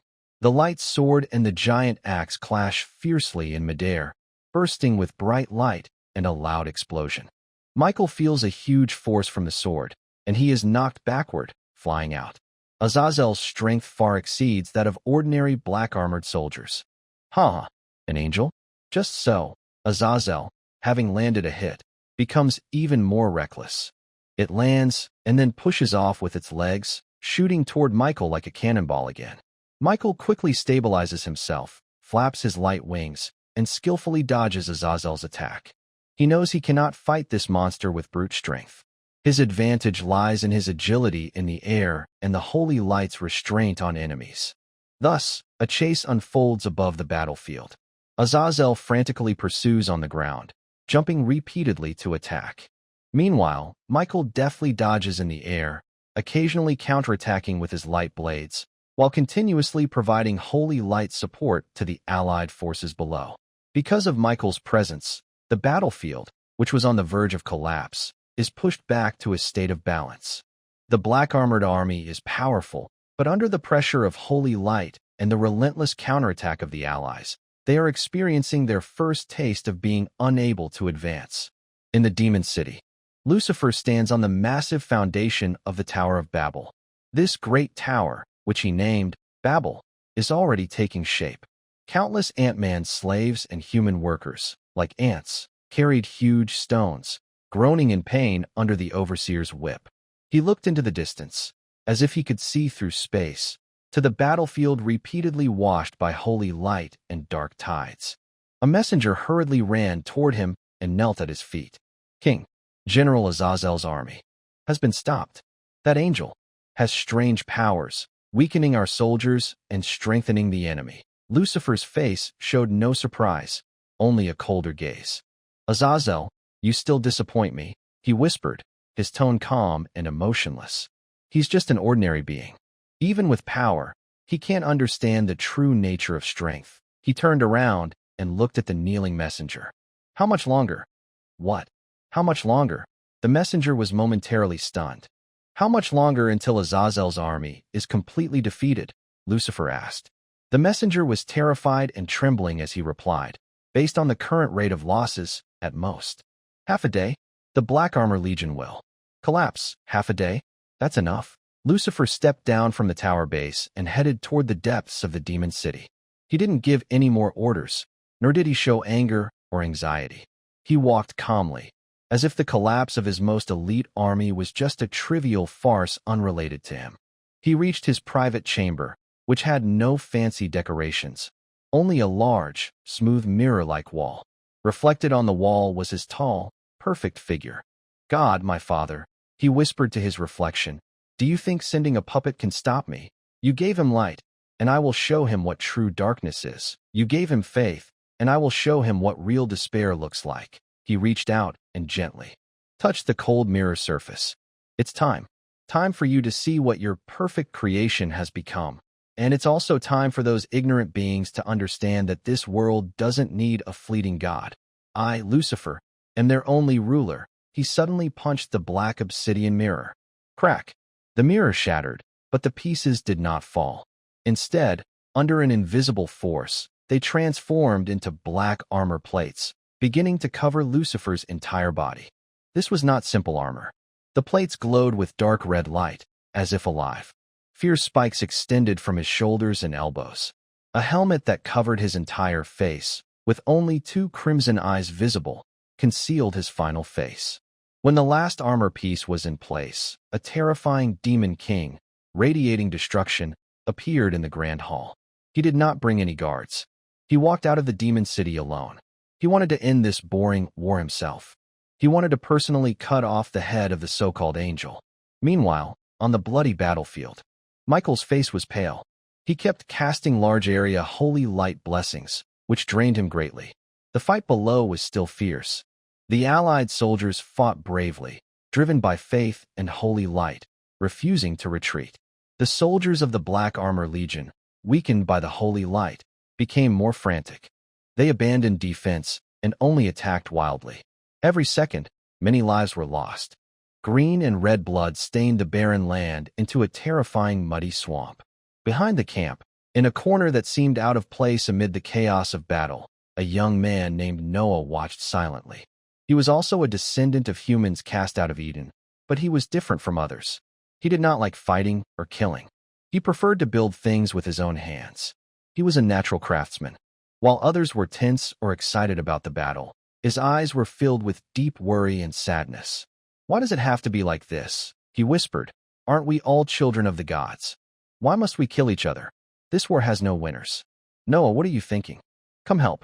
Carry the wounded down. A female tribe member responsible for logistics shouted at him. Oh, Okay, I'm coming. Noah snapped out of his thoughts, ran over, and together with others, carried a wounded allied Ant-Man whose limbs had been cut off and was crying out, to the makeshift medical station at the rear. Here, a few older human women were using crushed herbs to treat the injured soldiers' wounds. But this was barely effective against the tough shells of the Ant-Man. Noah looked at the struggling, suffering Ant-Man, then at the distant battlefield, which looked like a giant meat grinder. A thought grew clearer in his mind. Violence cannot solve problems. Killing only brings more hatred and death. Whether it's Lucifer or Lord Michael, they are both too powerful. Their power has gone beyond what this world should have. Their wars will ultimately destroy only this world itself and all living beings living in it. We must find a way. Noah's brow furrowed tightly. We need to find a path that allows everyone to survive. He didn't understand divine blessings or power. He only knew that life is precious, whether it's humans, Ant-Men, or even plants and trees. He crouched down, picked up a crushed, unknown fern from the blood-stained ground. Carefully brushing off the dirt, he looked at its broken stem, full of pity in his eyes. Suddenly, an indescribable, terrifying pressure of fear spread from the distant horizon. That pressure was 100,000 times more terrifying than all 5,000 soldiers of the Black Armor Army combined. The entire battlefield seemed to be paused. Both the fighting Allied soldiers and the furious Black Armor soldiers stopped, looking fearfully toward the direction of the pressure. In the sky, Michael's face suddenly changed to a heavy, serious expression. He felt the clearest thing. That power, originating from the same source as his, was completely opposite. It was pure darkness and chaos, corrupted by desire and greed, stemming from divine blood. Azazel also stopped attacking. It sensed that familiar yet awe-inspiring presence. Its huge body crawled on the ground, heading in that direction, letting out a submissive roar. King. The king has arrived, under the watchful eyes of all creatures. A figure dressed in black demon armor, emanating endless darkness, was slowly approaching from the horizon. He moved very slowly, but with each step, the earth groaned, and space itself seemed to twist. He didn't need an army or drums. He alone was enough to destroy the world. Lucifer, personally arriving on the battlefield. The moment Lucifer stepped onto the battlefield, time seemed to freeze. The soldiers of the Black Armor Army dropped their weapons and knelt down. They showed the most humble respect to their only king. Their bodies trembled, out of fear and fanaticism. On the other side, both humans and Ant-Men, under the overwhelming pressure, found it hard even to stand. Many soldiers lost their strength and collapsed to the ground, their weapons clattering into pools of blood. They felt they were facing not just a creature, but a natural disaster, the end of the world itself. It's over. What kind of monster is this? Despair spread like a plague among the Allied forces. The fighting spirit, fueled by faith and holy light, was instantly extinguished by this crushing power. Michael floated in the air, his face extremely serious. The light wings behind him, under the influence of the dark aura, grew dimmer. He stared fixedly at the slowly approaching figure.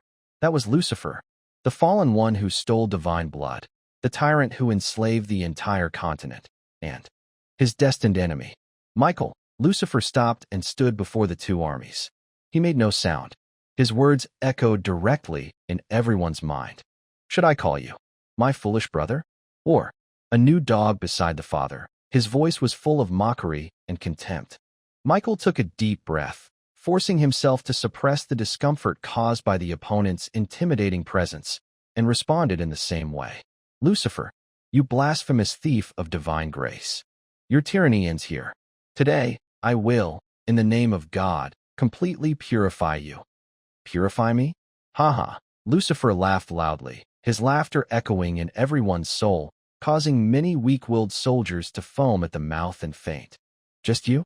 With that pitiful, deluded power you have, Lucifer raised his hand, pointing at Michael.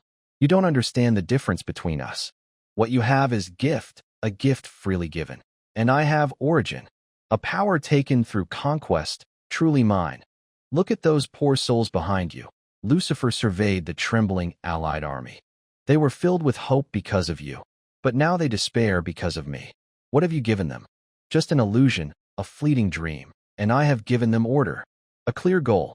Even if that goal is death, it's better than struggling in confusion. You are wrong, Michael retorted loudly.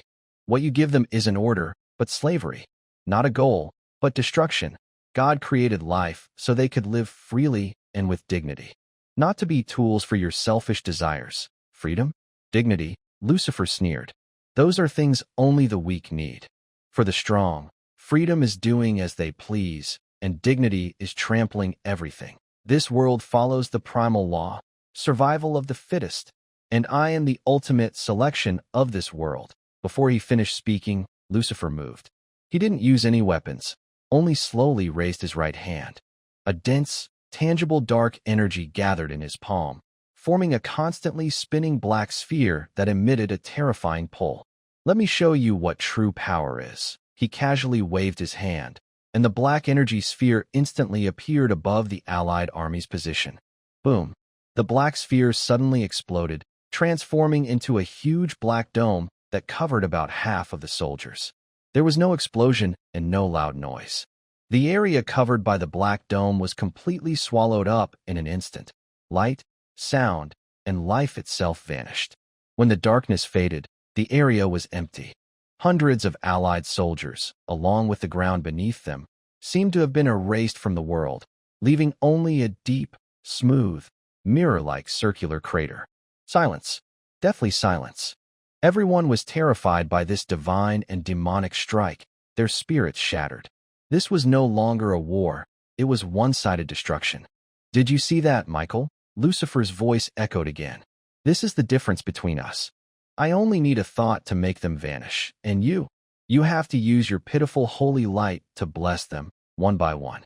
How laughable. Michael stared at the huge crater, watching his hundreds of soldiers disappear silently.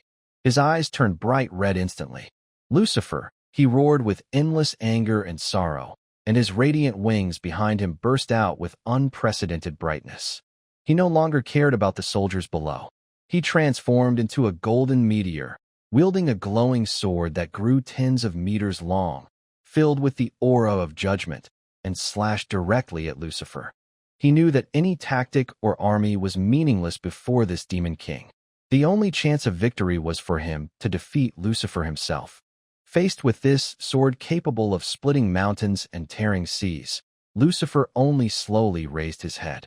He extended 2 fingers.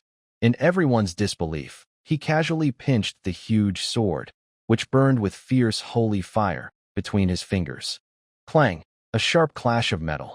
The tip of the sword stopped less than an inch from Lucifer's head, unable to move forward even a little. The wild holy energy raged at Lucifer's fingertips but couldn't harm him in the slightest. Too weak, Lucifer said coldly, holding the sword with his red eyes peering through the helmet's slit, watching Michael indifferently. You. Michael used all his strength but couldn't make the light sword move even a little. He felt he was facing not just a person, but an unshakable ancient demon mountain. It's over. Lucifer's fingers slightly tightened. Crack! The angel's sword, made of pure holy light and thought to be indestructible, was actually snapped in half by him with just 2 fingers. Ugh! Michael was struck hard, spewing a mouthful of golden blood. He was thrown back from the air and crashed heavily onto the ground, creating a big hole. The glowing wings behind him also broke apart due to the backlash, flickering faintly. In just one strike, the divine messenger, Angel Michael, was defeated. Lucifer slowly lowered his hand, without even glancing at Michael on the ground. He turned around and faced the remaining soldiers of the Alliance, who had completely lost their will to fight. Now, is there anyone else who wants to oppose me? Linimo sat in the yard, with a bag of chips tossed aside. Wow, is it really that strong? He looked at the sand table, where Lucifer, dressed in demon armor and able to break the angel's sword with just 2 fingers, was shown. He was amazed. He knew Lucifer was powerful. After all, he was a product of merging part of his own, source blood. But he didn't expect him to be this strong. Michael was his carefully crafted hero who used a lot of life energy and mental power. He was made specifically to counter Lucifer. And what happened? He was defeated in a single encounter? This is ridiculous. Damn, this fight is a bit too intense, Linimo muttered, scratching his head. Lucifer's power had already exceeded his initial expectations. On the panel, the world status bar had changed from subhealthy to a glaring, endangered. The life energy value was also dropping rapidly. No way, Michael's model is basically useless now, Linimo said coldly, looking at the angel lying in the pit, barely breathing. Having strength, but such fragile will. Looks like I need to prepare the next hero. He no longer expected Michael to create miracles. The only way is to completely destroy the world with Lucifer and then create a new, stronger being to balance him. However, just as Linimo was about to give up on Michael, something strange happened on the battlefield in the sand table. Michael struggled to climb out of the pit. He kneeled on the ground, supporting himself with a broken light sword, gasping heavily. Golden blood kept dripping from the corner of his mouth. He looked at the figure, like a demon god, preparing to slaughter the remaining army, and his eyes were filled with extreme despair and unwillingness. Did I lose? Is the hope created by the gods coming to an end? No. Why? Why was he born a thief, but could have everything? And I, born as a messenger of the gods, can only taste failure. Why can he plunder the source, while my power is only bestowed? I refuse to accept this. I do not acknowledge it. This unfair fate, this weak body, this limited power. I do not accept any of it. Michael let out a silent roar to the sky, a sound not from his throat, but from the deepest part of his soul. Within him, some kind of chain set by the Creator. That restraint, belonging to the concept of angel, was forcibly broken by his own will at this moment. Gene lock, unlocked. Boom. An unprecedented powerful force erupted from within him. It was no longer gentle holy light, but a pure energy torrent filled with destruction and judgment. His broken light wings were instantly torn apart by this force, replaced by a pair of new wings burning with eternal golden flames, each feather radiating intense heat capable of scorching the sky. He threw away the broken sword in his hand and slowly ascended into the sky. Forever burning wings, carry me away from mortal downfall. His voice was cold and commanding, echoing through heaven and earth. He was no longer the compassionate angel, but a being of higher level, sharing the same origin as Lucifer. Lucifer, who was about to make a move, suddenly turned around. He felt that familiar yet strange power, and for the first time, his crimson eyes showed shock and confusion. You! Michael ignored his shock. He raised his right hand, and a sword of golden flames slowly formed in his grasp. The symbols of prayer on the sword were gone, replaced by the chain of laws representing the universe's most basic order. With this blade, I judge all. Michael opened his eyes, his gaze now cold and full of judgment. He took a step forward, and his figure vanished instantly. The next moment, he appeared in front of Lucifer. The judgment sword in his hand, powerful enough to cut through laws, swung fiercely. Lucifer's pupils shrank, and he instinctively raised his arm to block. Clang! A loud noise, as if tearing the world apart, echoed out. This time, Lucifer's invincible demon body was forced back 100 meters by the sword.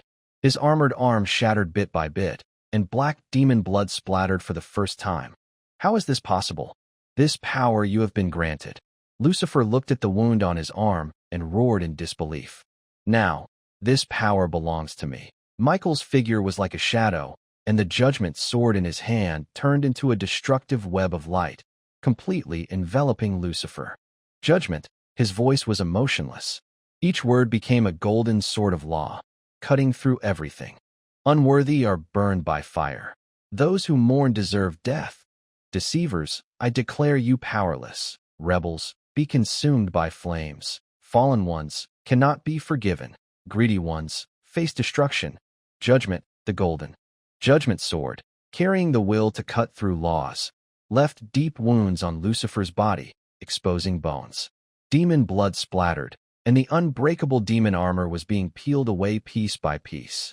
Oh, impossible, Lucifer roared wildly.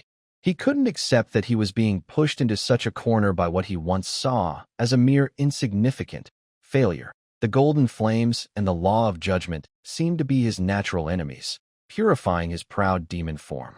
He could feel his strength rapidly fading. If this continues, he will truly be judged completely. Since that's the case, Lucifer's crimson eyes flashed with madness. Let's destroy everything together. Michael, he gave up his defenses and allowed a sword beam to pierce his shoulder. At the same time, he gathered all his strength above his head.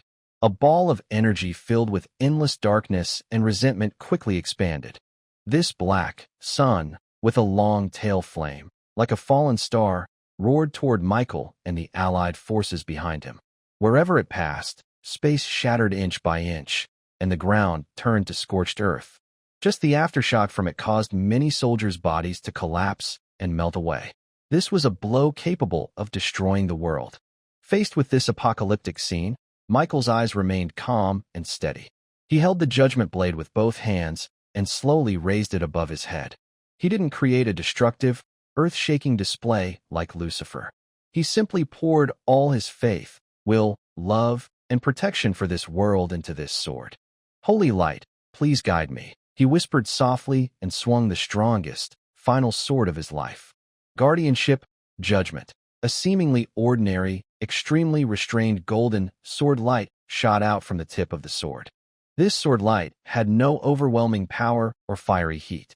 It was like a ray of morning sunshine, warm and peaceful. But it was this very sword light that, upon contact with the black disaster star, burst out a brilliance that made the entire world pale. There was no earth-shaking explosion. In that moment of contact, light and darkness began the most primal, silent annihilation. The black energy dissolved in the purifying light. The golden light also dimmed as it devoured all darkness. A huge, black and white intertwined energy singularity formed above the battlefield. It was madly devouring everything around it: space, matter, energy, even time. The entire world of the battlefield trembled and twisted violently under the pull of this singularity. The sky was torn apart, and the ground was overturned. No, this can't be. Lucifer watched as his full-strength attack was actually blocked by the opponent. And this led to a situation where both sides were willing to destroy themselves, causing a roar of disbelief. He could feel his strength being rapidly drained by that strange point of light. Michael's situation was just as bad. His body was slowly turning into tiny golden sparks, merging into the judgment blade. He was burning his life and soul to keep the sword's power alive. Lucifer, Michael's voice echoed through the world. Your time is over. Don't think so. Lucifer's eyes turned bright red. He desperately used the divine blood within him to try to overpower his opponent. The two fought their final battle through that black and white strange point. Below them, the world was heading toward destruction. The soldiers of the Allied forces and the black armored army had already been killed or wounded in this fierce fight. Only a few survivors, hiding at the edge of the battlefield, remained. Noah hugged his head, hiding behind a huge rock, feeling the world collapsing around him. His face was full of fear and despair. Oh God, save us. He saw the black and white strange point in the sky expand to its limit. Then, it suddenly shrank inward. Boom. An energy storm, impossible to describe with words, swept across the entire world. After the storm, everything disappeared. The black and white strange point in the sky was gone. Lucifer was gone. Michael was gone. The entire battlefield, along with the land within hundreds of miles, turned into a huge, bottomless crater. It was as if a piece of the world had been forcibly torn away. After a long time, in the center of the crater, two faint points of light slowly rose. One was dark red, full of chaos, violence, and unwillingness. The other was pure gold, full of peace, warmth, and protection. These were the remaining, most fundamental soul imprints of Lucifer and Michael after their physical and energy forms had vanished. They tangled and repelled each other, unable to completely destroy one another. Finally, under the influence of some universal rule, the golden light slowly floated up into the broken sky and disappeared. The dark red light, however, roared in defiance, sank into the depths of the earth, and also vanished. A long-lasting, decisive war that determined the fate of the world ended in a way that left both sides hurt and destroyed. The world temporarily returned to peace. But this peace was silent and dead. Noah crawled out from behind a rock, staring blankly at the devastated, hellish scene before him. Tears silently fell. Everyone was gone. All the people had died.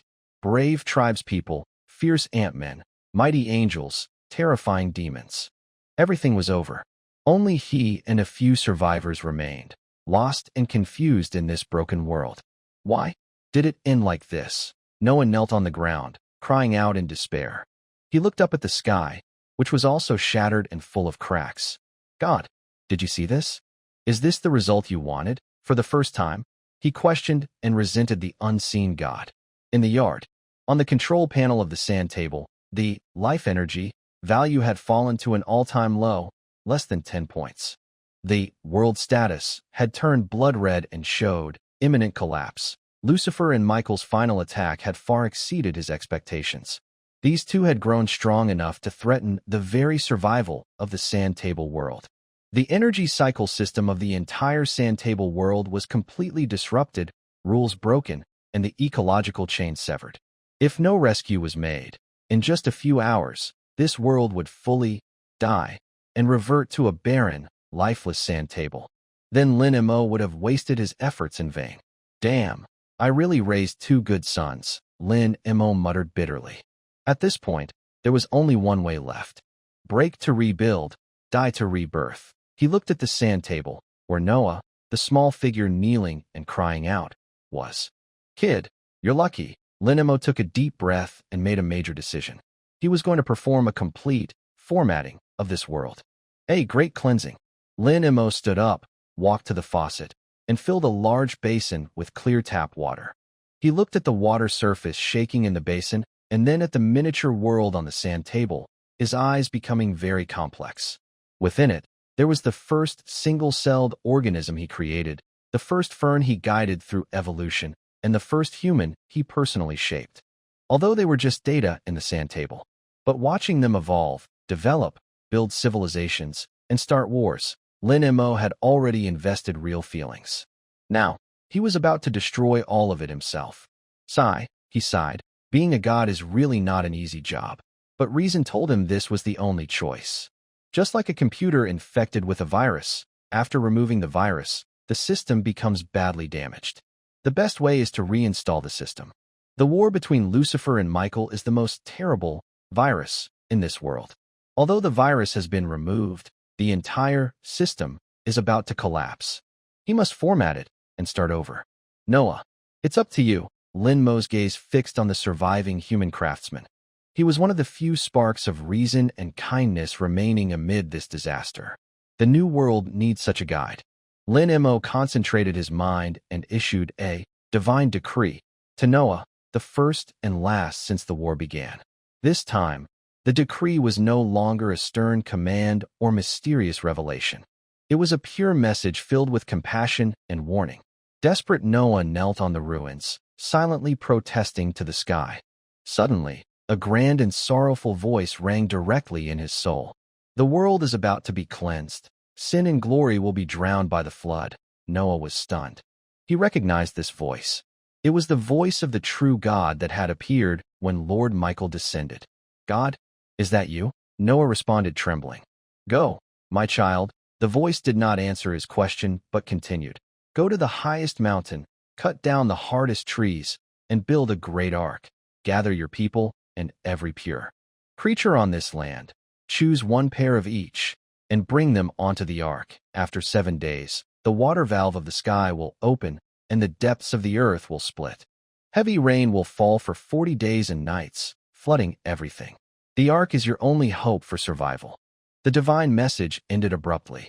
Noah stood there, stunned, his mind echoing with those words.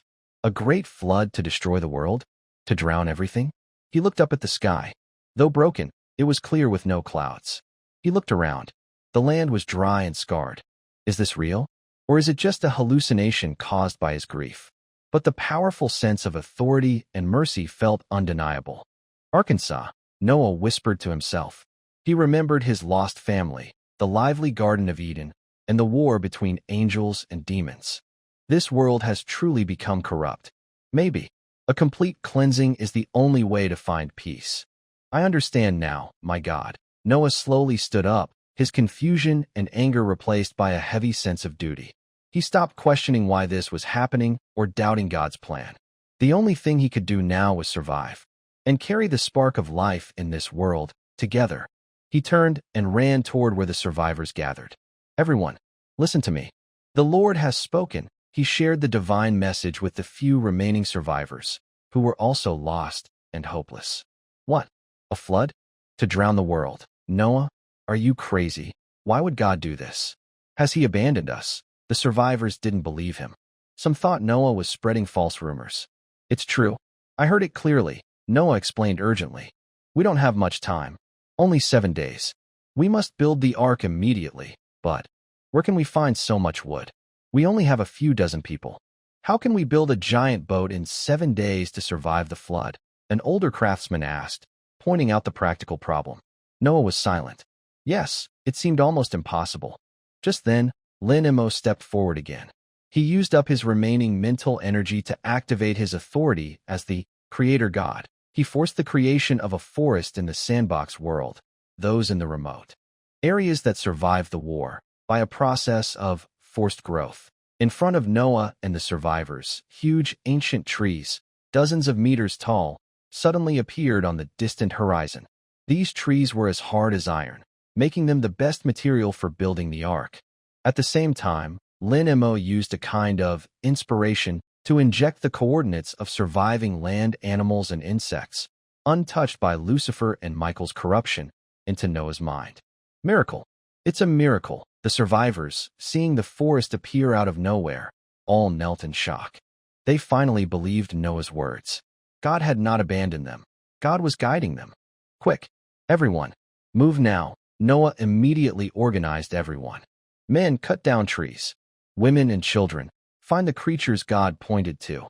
We must complete God's task within 7 days. Under the threat of death and inspired by the miracle, this group of survivors showed unprecedented strength. They worked tirelessly day and night. Noah used his natural talent as a craftsman. Under his command, a huge, sturdy ark was built at an incredible speed on the highest mountain peak. The Noah's Ark was born. Lin-Mo looked at the tiny figures in the sandbox, desperately working to survive, feeling a mix of emotions. Hope you can create a better era. The 7 days passed in the sandbox world at a speed many times faster than real time, just a moment outside. When the last plank was nailed into the ark and the last chosen creatures were brought aboard, Lin-Mo lifted the basin of water. He closed his eyes and slowly poured the water from the basin into the sandbox. For the sandbox world, the sky split open. Infinite floods poured down from the cracks in the sky. At the same time, the dry land cracked open with countless abysses, and turbid underground water burst forth. A violent rain fell from the sky, and the earth erupted with rushing springs. A true, world-destroying flood has arrived. Boom! The sky and earth are breaking apart. Noah had just led the last of his people onto the huge ark. Before he could catch his breath, the world around him began to fall apart. The sky was no longer the sky, but turned into a giant waterfall. Endless floodwaters poured down with a deafening roar. The ground beneath their feet cracked open into deep, bottomless canyons. Murky underground water, smelling of sulfur, burst out like a giant beast, quickly swallowing everything at the foot of the mountain. Close the door. Hurry, Noah shouted at the people still at the entrance. A few strong men worked together, using all their strength to slowly close the heavy wooden door, then locked it tightly with a large bolt. Bang! As the door shut, the ark suddenly shook violently, as if an invisible giant hand was lifting it. Inside, everything plunged into darkness and chaos. People's screams and animals' restless roars mixed together. Don't be afraid. Everyone, stay calm. Noah lit the torch he had prepared earlier. The dim yellow light pushed back some darkness and helped calm the people and animals. God is with us.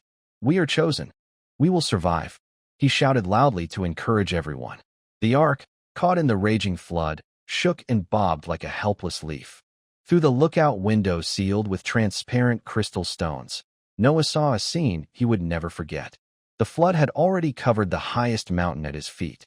The entire world had become a vast, turbulent ocean.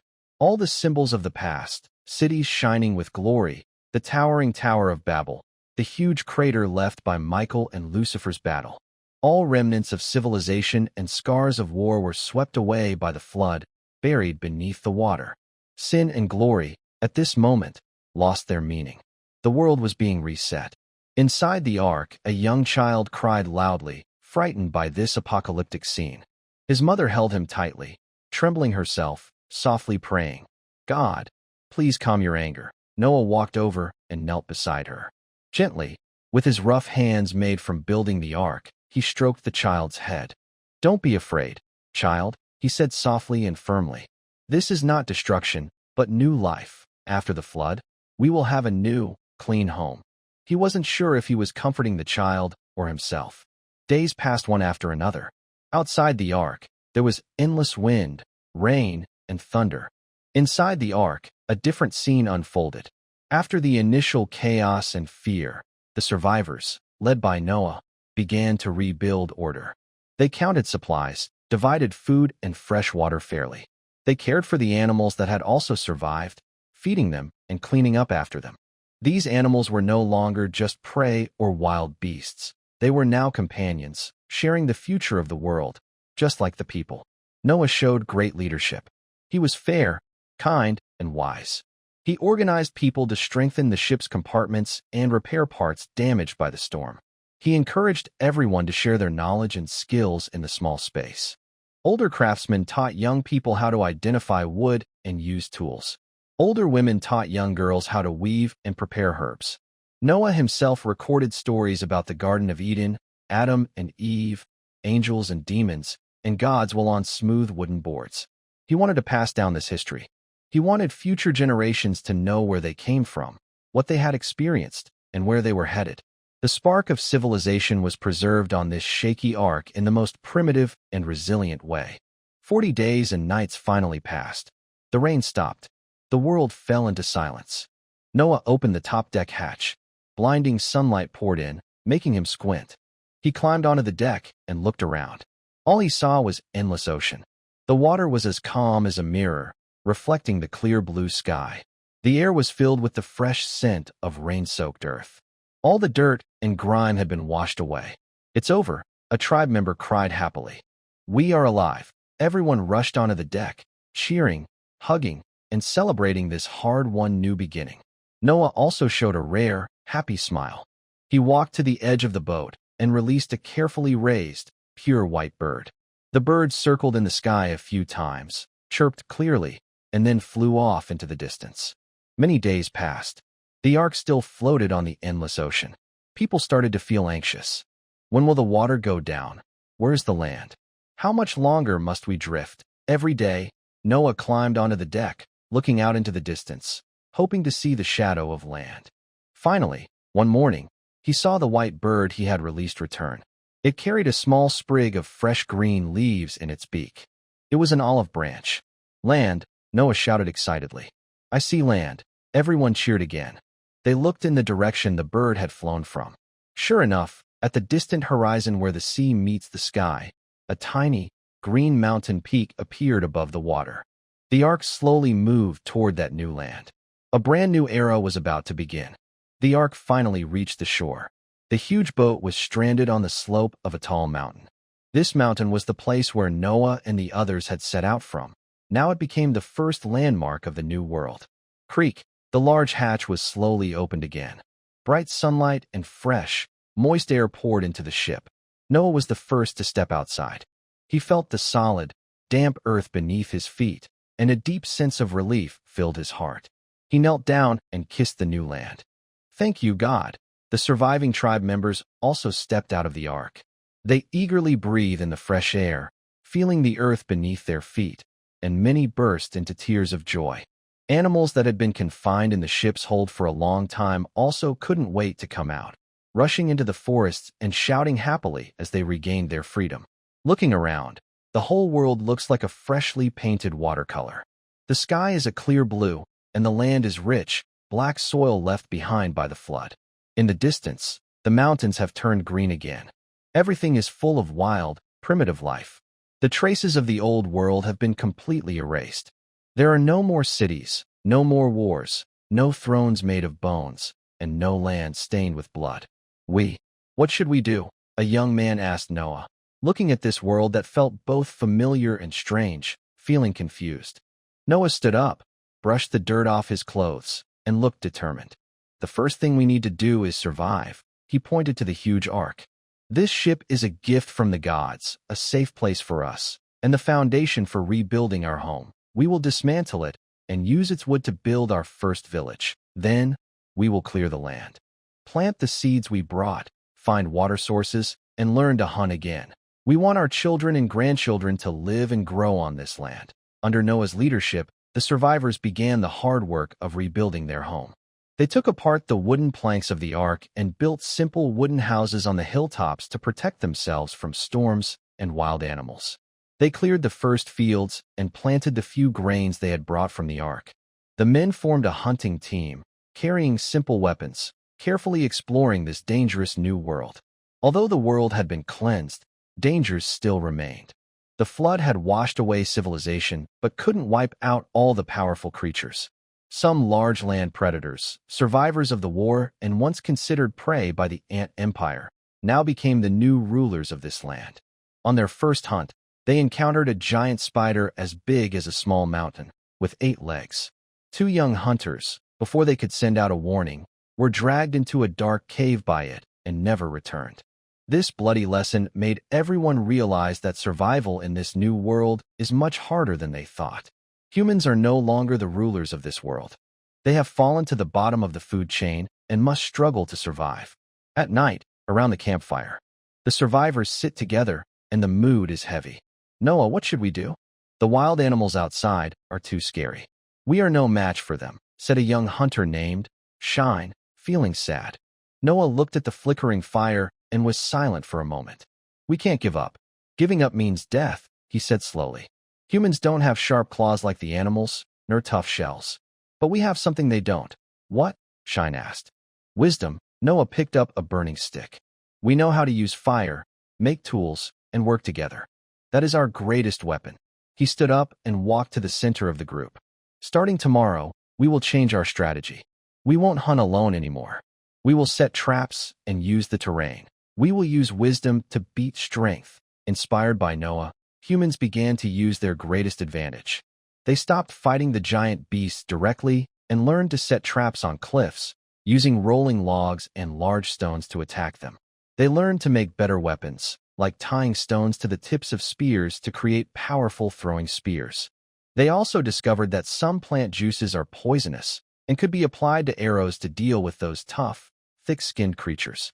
After many failures and sacrifices, humans finally managed to stand firm on this new land. Their villages kept growing. The first golden wheat heads appeared in their fields. Newborn babies cried for the first time in their wooden houses. The spark of civilization, though weak, burned stubbornly. And Noah, like a tireless prophet, taught his people.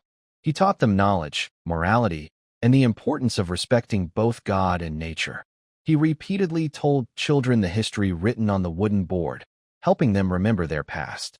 Under his influence, this new human civilization did not fall into old world wars and plunder, but instead moved toward peace, hard work, and discovery. Time, passing at 1,000 times normal speed, moved very quickly. Noah had changed from a strong young man into an old man with white hair. His children and grandchildren surrounded him. The small village on the mountain top had grown into a prosperous city-state with thousands of people. Humans began to explore all parts of the continent. They learned to tame wild animals as mounts and livestock. They learned to make pottery to store food and water. They even accidentally discovered how to smelt bronze from ore, creating tools and weapons that were sharper and more durable than stone or wood. A new era quietly began. Noah stood on the highest watchtower of the city-state, looking at the thriving scene below, and a happy smile appeared on his face. He knew his mission was complete. He handed the staff in his hand to his wisest son. Remember, lead our people always on the path of light and justice. After giving his instructions, he walked alone out of the city-state to the mountain peak where the ark had once stranded. He lay on the grass, peacefully closing his eyes, reflecting on his long and legendary life. At the moment his life was about to end, he felt his soul leaving his body, slowly drifting upward. He saw, above the endless sky, a door emitting gentle golden light. At the door's entrance, a familiar figure was smiling at him. It was Michael. "Welcome home, Noah." Michael's voice was still warm. "Your deeds are known to God. Here, you will find eternal peace." Noah's soul smiled and flew into the golden door. In Linmo's yard, the sunlight was just right. He lay on a hammock, leisurely drinking cold soda, feeling incredibly happy. The surface of the sand table has been completely refreshed. Superdimensional sand table, bound user, Lin-Mo, world template. New generation continent, world status. Healthy, life energy, 158.77, holy. Light energy, 25.6, darkness energy, 23.4, current evolution speed, 10,000x. After the Great Floods, reset, and several centuries of recovery, the world on the sand table has finally regained health. And it is more vibrant than before. The value of life energy has reached an all-time high. Lin-Mo casually absorbed some of the life energy, a powerful and pure warm current flowing into his body. He could feel every cell in his body cheering, with strength, speed, and mental power all improving in every way. Awesome. Now, he could handle anything, not just cancer. He could probably survive a truck crash unscathed. The profession of Creator God offers benefits far beyond just extending life. Besides life energy, 2 new energy bars appeared on the panel, Holy Light Energy and Darkness Energy. These represent the remnants of the souls of Michael and Lucifer after their demise, which evolved into new things.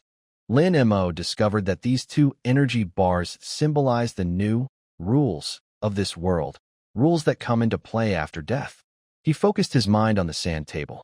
He saw that when a human or other creature dies, their soul leaves the body. Then, the soul is pulled by 2 different forces. If the creature was kind, diligent, and followed Noah's teachings in life, its soul would be guided by a warm, golden force, rising into the sky and entering a realm called heaven, made entirely of pure holy light energy. There, Michael's soul imprint would transform into that of an archangel, welcoming them and granting eternal peace. Every time a soul enters heaven, the holy light energy value increases slightly. Conversely, if this creature was evil, lazy, and full of greed and desire during its life, its soul would be pulled down by a cold, dark red force and sink into the underground. It would fall into a place called hell, made of dark energy and underground magma. There, Lucifer's soul imprint would turn into a demon king form, using the cruelest punishments to torment them. At the same time, Lucifer would transform these fallen souls into a new kind of creature, demons.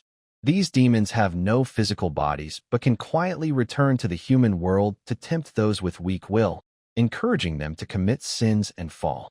Every time a soul falls into hell or is successfully tempted by a demon, the level of dark energy increases slightly. "Just as I expected," Lin-Mo said, amazed. He did not interfere at all. This afterlife system was entirely created by the soul imprints of Lucifer and Michael, evolving naturally under the rules of the world. Even after death, they continued their eternal game in different places. One tried to bring people to heaven, and the other to hell, while also recruiting followers. For Lin-Mo, this game was a great opportunity, because both holy light energy and dark energy could eventually be absorbed and transformed into the purest form of life energy. This created a perfect, sustainable energy cycle. While living, creatures' activities and civilizations produce life energy. After death, based on their actions in life, their souls contribute either holy light energy or dark energy. It's like a one fish, 3 benefits situation. "Lucifer, Michael, you 2 are really my good sons." Lin-Mo watched with interest as this new world entered the Bronze Age. Humans, as the only intelligent race, developed very quickly. Although there was competition among them, large-scale wars were rare. More often, they engaged in trade and cultural exchange. Under the influence of heaven and hell, the entire civilization maintained a high moral standard. But where there is light, there must be shadow. Lucifer's demons are diligently working on their KPIs. In a bustling city called Babylon, a young merchant named Ning Lu lost all his wealth after a business failure and is sitting in a tavern, drinking alone. Why? I worked so hard. Why did I lose to that sneaky guy? Ning Lu angrily pounds on the table. At that moment, a tempting voice echoes in his mind. Do you want to get back everything that belongs to you? Who's talking? Ning Lu looks around cautiously. Do you want to have 100 times, 1,000 times more wealth than him? Do you want to make everyone who looked down on you kneel at your feet? The voice continues to tempt. Yes, of course I want to. I dream of it. Ning Lu's breathing quickens. Good. You just need to do me a small favor. A nearly invisible demon made of black mist whispers in Ning Lu's ear.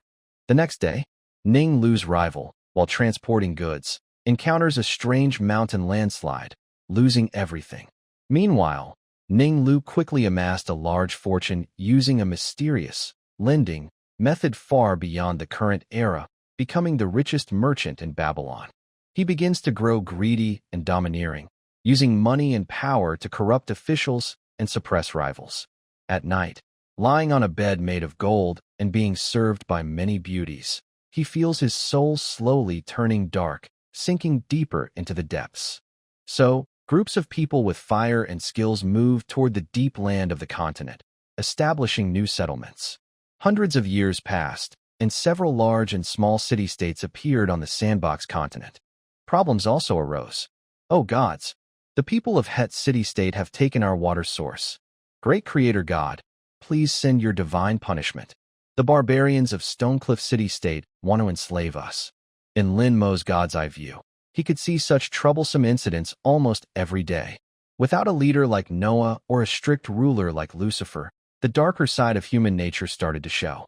Today, you steal my minerals. Tomorrow, I burn your fields. To fight for fertile land and rivers, two related city-states could end up fighting fiercely. Lin Mo watched as an army from Iron Fortress was attacking a small place called Stream Valley Town. The people of Iron Fortress had better forging skills, wore simple bronze armor, and carried bronze spears. Meanwhile, the people of Stream Valley Town still used obsidian weapons. The outcome was predictable. The wooden walls of Stream Valley Town were easily broken down. Men were slaughtered, women and children were tied up and led away like animals. Lin Mo sighed. When Lucifer was around, although brutal, the continent was united and orderly. Now, with freedom, chaos returned, and ordinary people's lives became harder. He had thought about intervening, but how? Sending a lightning strike to kill the Lord of Iron Fortress? Tomorrow, a new lord would take over and start fighting again. Destroy all the city-states and cause another great flood? That would be too much trouble. What a bunch of unruly monkeys. Lin Mo shook his head, feeling a bit disappointed. Just then, his attention was caught by a young man. In a city-state called White Sail City, a young man named Yellen stood in the middle of the market. He was a direct descendant of Noah, with a deep respect for the gods in his blood. Right now, he watched as city guards beat up a foreign trader over a small argument, blood streaming down his face. Yellen's brows furrowed tightly. Stop! Yellen rushed forward, blocking the guards. The leader of the guards recognized him and waved impatiently. This guy dared to challenge us. We need to teach him a lesson. He was just defending his goods and didn't mean any disrespect. We are all children of God, descendants of Noah. Why are we killing each other like this? Huh? Killing each other. The guard leader looked like he was hearing a joke. Kid, have you gone crazy reading those broken scriptures of Noah? In this world, strength is everything.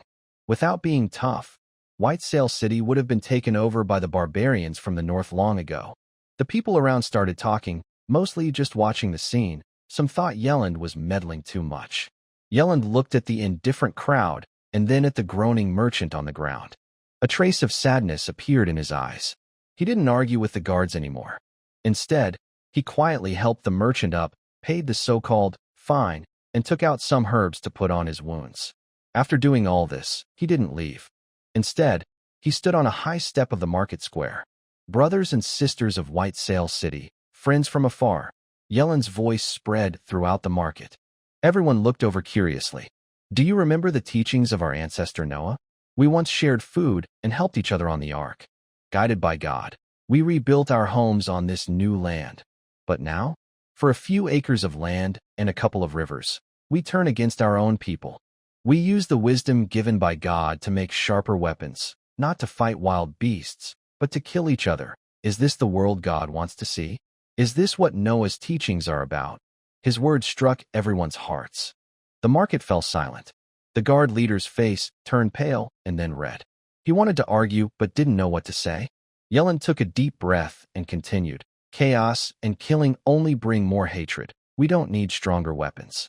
We need a united belief. We must remember Noah's teachings, respect the gods, treat our fellow humans kindly, and use laws and morals to guide ourselves, not swords and knives. Lin Mo watched this scene outside the sand table with great interest. This young man is quite interesting. In a time that values strength above all, he wants to change the world with ideas and faith. He's a bit naive, but maybe it's a good try, Lin Mo said, touching his chin. Yolanda's speech didn't change much immediately, but like a stone thrown into a lake, it caused ripples. That night, several young people who also disliked the current situation found him. Yolanda, we support you. You're right. We can't go on like this. Yeah, if we keep fighting, humanity will eventually be doomed. Seeing their sincere faces, Yolanda smiled. Good. From today, we will work together to teach people, to spread God's glory and Noah's teachings across this land. Are we really going to the Wildstone tribe?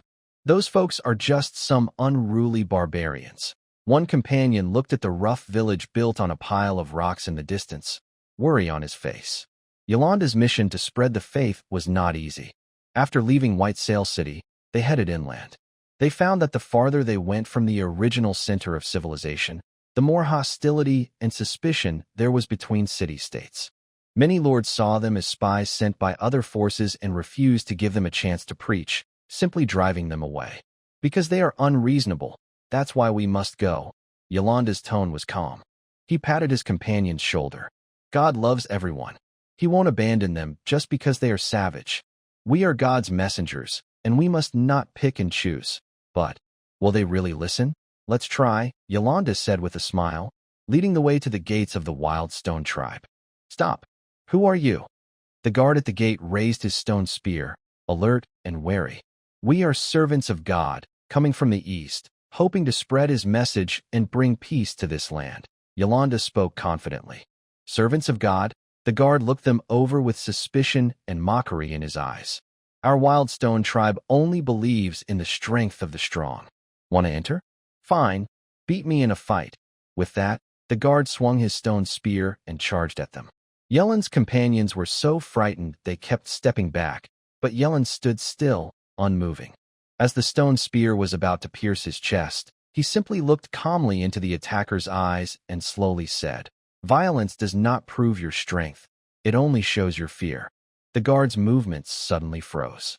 He had never seen anyone like this, facing death, yet showing no fear at all. Those clear eyes seemed to see right through him. You're not afraid to die? The guard asked, voice dry. If my death can help you understand the value of peace, then it's worth it, Yellen replied calmly. But if you kill me, you'll gain nothing. Your hatred for the Blackwater tribe won't disappear, and the people who die of hunger every winter won't decrease. The guard's face changed. Yellen's words hit him hard, touching a deep pain in the entire Wildstone tribe. They were enemies with the nearby Blackwater tribe, fighting over a salt mine for over 100 years, with heavy losses on both sides. How do you know? I don't need to know. I only need to see, Yellen said, pointing to the pale, thin children and elders inside the village. You send all the young men to fight. Who will farm? Who will hunt? You win the war, but lose the future. The guard fell silent, lowering his stone spear. Let us in, Yellen said. I don't want to talk about empty gods. I just want to discuss how to feed the children. Finally, the guard moved aside. Yellen and his companions stayed with the Wildstone tribe for a whole month. He didn't start by giving grand speeches. Instead, he and his friends helped the women and children clear new fields, taught them how to make better fishing tools, and used the herbs they brought to cure many sick people. As the tribe gradually lowered their guard and began to accept them, Yellen would gather everyone after daily work to tell stories of their ancestor Noah and share God's teachings. He told them that God gave humans wisdom not to destroy each other, but to create together. He told them that neighbors are not enemies, but partners who can exchange what they have and need. The Blackwater tribe has skins and furs they lack, while they need the food that the Blackwater tribe urgently requires. Why can't they sit down and have a good talk? These simple truths are easy to understand, yet they shine like a bright lamp, illuminating the eyes of people blinded by hatred and poverty. A month later, when Yelland was about to leave, the leader of the Wild Stone tribe personally saw them off at the gate. "Master Yelland, you are right," said the bearded man, with respect in his eyes for the first time. "We will try to send someone to talk with the Blackwater tribe. No matter the outcome, thank you." Yelland nodded with a smile. Outside the sand table, Lin Mo watched everything unfold. "This guy has something," Lin Mo sincerely admired. Yelland, unlike Michael, did not possess divine power, nor did he steal the essence of the world like Lucifer. What he had was wisdom, courage, and a truly kind heart. But what he achieved was beyond the reach of power. He was changing the world in a gentle, nurturing way. Over time, Yelland's fame grew larger. He traveled to every corner of the continent, planting seeds of peace and faith. More and more people became his followers. They organized themselves voluntarily and established the Noah's religion, honoring Yelland as the first high priest.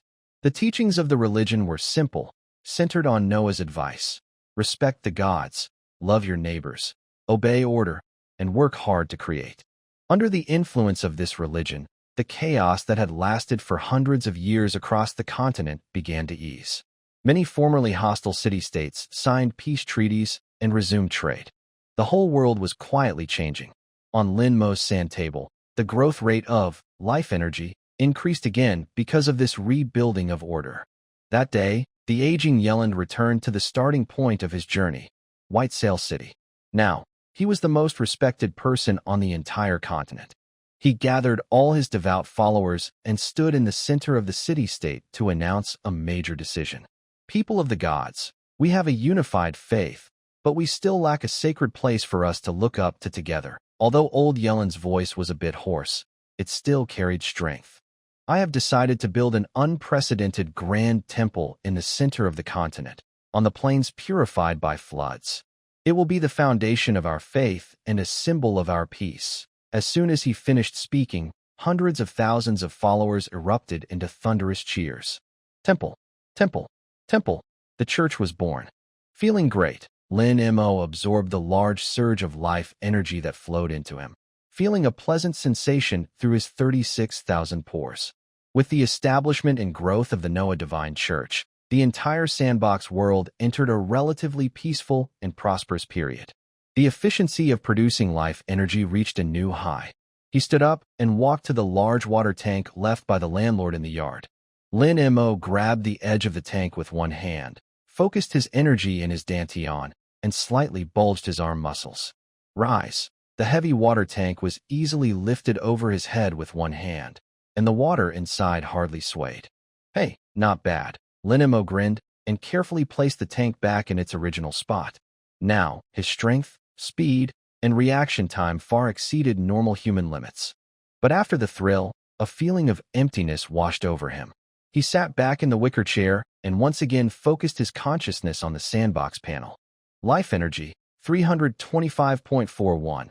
Holy light energy, 89.7. Darkness energy, 85.2. The energy was abundant, but he noticed a problem. Recently, after absorbing life energy several times, besides making him stronger and faster, it seemed to bring no significant change. It was like a bottle already filled with water. Pouring more in just caused it to overflow. His body seemed to have reached a saturation point for this pure life energy. "Is this the end?" Lin Mo frowned. He was not content just to be a strong superhuman. He wanted cooler abilities. "System or sandbox?" Lin Mo tried to communicate mentally. "Can I grow a pair of glowing wings like Michael and fly in the sky? Or like Lucifer, create an energy ball for fun?" A cold and clear stream of information suddenly flooded into his mind, with no emotion, only the purest explanation of rules. Insufficient permissions. The Holy Light Authority and the Dark Authority both originate from the power of the sandbox, which manifests within the sandbox world. The binder is outside the sandbox and cannot directly use these permissions in the real world. Permissions come from the sandbox. Lin Mo was stunned for a moment, then suddenly understood. It turns out that the divine blood, authority inherited by Michael and Lucifer, is essentially the same as his own, both using the power of the sandbox. And what about himself? He is the creator and energy source of this game world. But because he is outside the game, he cannot use those game skills in reality. Am I just a backstage admin and a human-shaped power bank? Linimo couldn't help but laugh bitterly. What is this? Visible but intangible? The power clearly comes from himself, yet he can only watch the little characters in the sandbox use it freely. Suddenly, he remembered another hidden danger inside his body. He calmed his mind and looked inward. Under the nourishment of abundant life energy, every organ in his body was full of vitality, except for a small cluster of cells in a corner that looked out of place. It was those cancer cells that had almost taken his life before. When he first absorbed the life energy, many of these cancer cells were killed. But the remaining ones, after repeated washing with life energy, underwent strange mutations. They no longer spread wildly and invade, but instead learned to coexist with normal cells. They even managed to absorb a small amount of life energy to strengthen themselves, forming a bizarre, symbiotic relationship. Linimo could feel that as long as he wanted, he could mobilize the vast amount of life energy to completely eliminate this last stubborn group. But he hesitated. Remove them, and then what? He could no longer die now. His body had reached a bottleneck of strength. Keeping these cancer cells, though just a thought, was also a kind of special souvenir, a reminder of how he went from a near-dead ordinary person to where he was today. Forget it, keep them, Linimo finally decided. Anyway, they won't cause much trouble. Maybe they'll be useful someday. Having solved this problem, his thoughts returned to how to gain extraordinary power.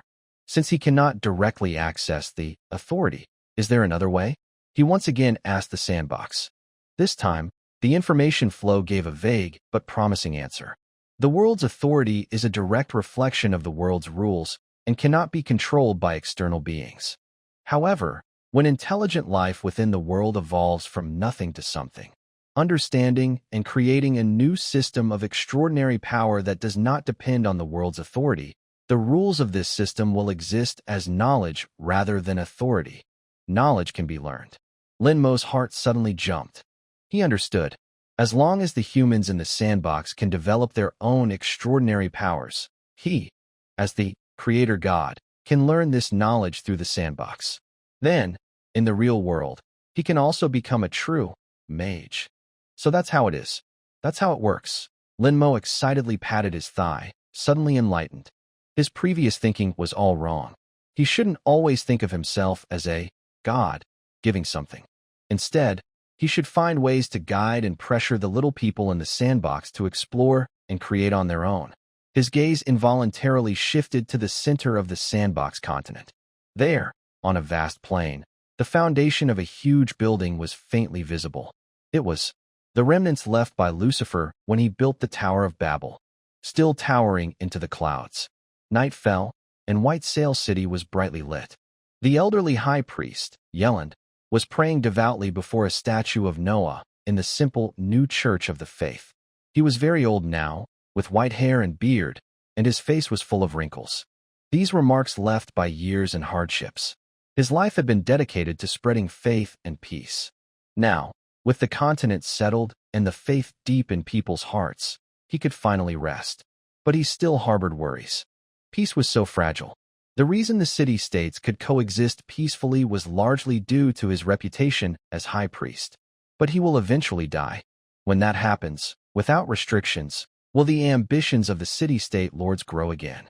Can humans truly stay peaceful forever?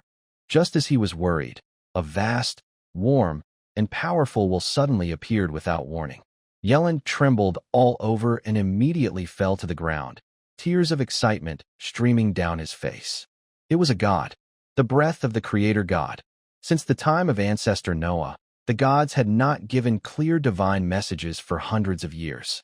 Great and supreme creator god, your most loyal servant Yelland is here to listen to your teachings. He shouted with all his strength. Linimo looked at the old man trembling with excitement in the sand table, cleared his throat, and began his long-planned prophet act. He didn't speak directly but sent a message, mixed with images, straight into Yelen's mind. Suddenly, a grand scene appeared in Yelen's mind. He saw a towering, sky-reaching giant tower, piercing the clouds, as if connecting the mortal world and the divine realm. Then, a solemn voice sounded deep within his soul. "Child, you have done well. God is praising me." Yelen was so excited, he almost fainted. But the peace of this land is not yet stable enough. Human desires are like weeds in the fields. If we relax even a little, they will grow wildly again. Lin Mo's voice was emotionless, full of divine indifference. "Yes, I, God, your humble servant, am worried about this," Yelen replied, trembling. "I will give you a new direction, a path to eternity and truth." The scene shifted, and Yelen saw inside the giant tower. He saw countless people climbing the tower: scholars, craftsmen, soldiers, farmers. They weren't climbing with brute force, but learning, exploring, and debating on each level. Some studied the stars' paths, others analyzed the makeup of matter, and some explored the mysteries of life. "This tower is called the Tower of Knowledge," Lin Mo's voice continued. "It was once the ambition of the usurper Satan to seize the throne of the gods. Now, I will reshape it as a test and a gift for you. Go to the center of the continent, find its ruins, and rebuild it, but this time, not with the bones of slaves, but with your wisdom and hard work." Each level of the tower represents a different level of knowledge. Ordinary people can climb this tower to cleanse their ignorance and improve their spirits. When someone can reach the top of the tower using their own wisdom and willpower, not false beliefs, they will be qualified to glimpse the secrets beyond the ordinary and touch the threshold of the divine realm. At this point, Lin Mo deliberately paused, leaving Yelen with endless imagination. Glimpse the secrets beyond the ordinary. Touch the threshold of the divine realm. Yelen's heart pounded wildly. He understood. The gods are not abandoning faith, but telling them that faith is just the starting point, not the end. True devotion is actively exploring the world created by the gods and understanding the rules they set with wisdom. This is a higher form of faith than simple prayer and worship. "Go now," Lin Mo issued the final divine command. "Spread my words across the continent. Let everyone know that the ladder to the divine kingdom has been lowered for them. How far they can go depends on themselves." After speaking, that vast will receded like a tide. Yelen collapsed to the ground, gasping heavily, soaked in sweat.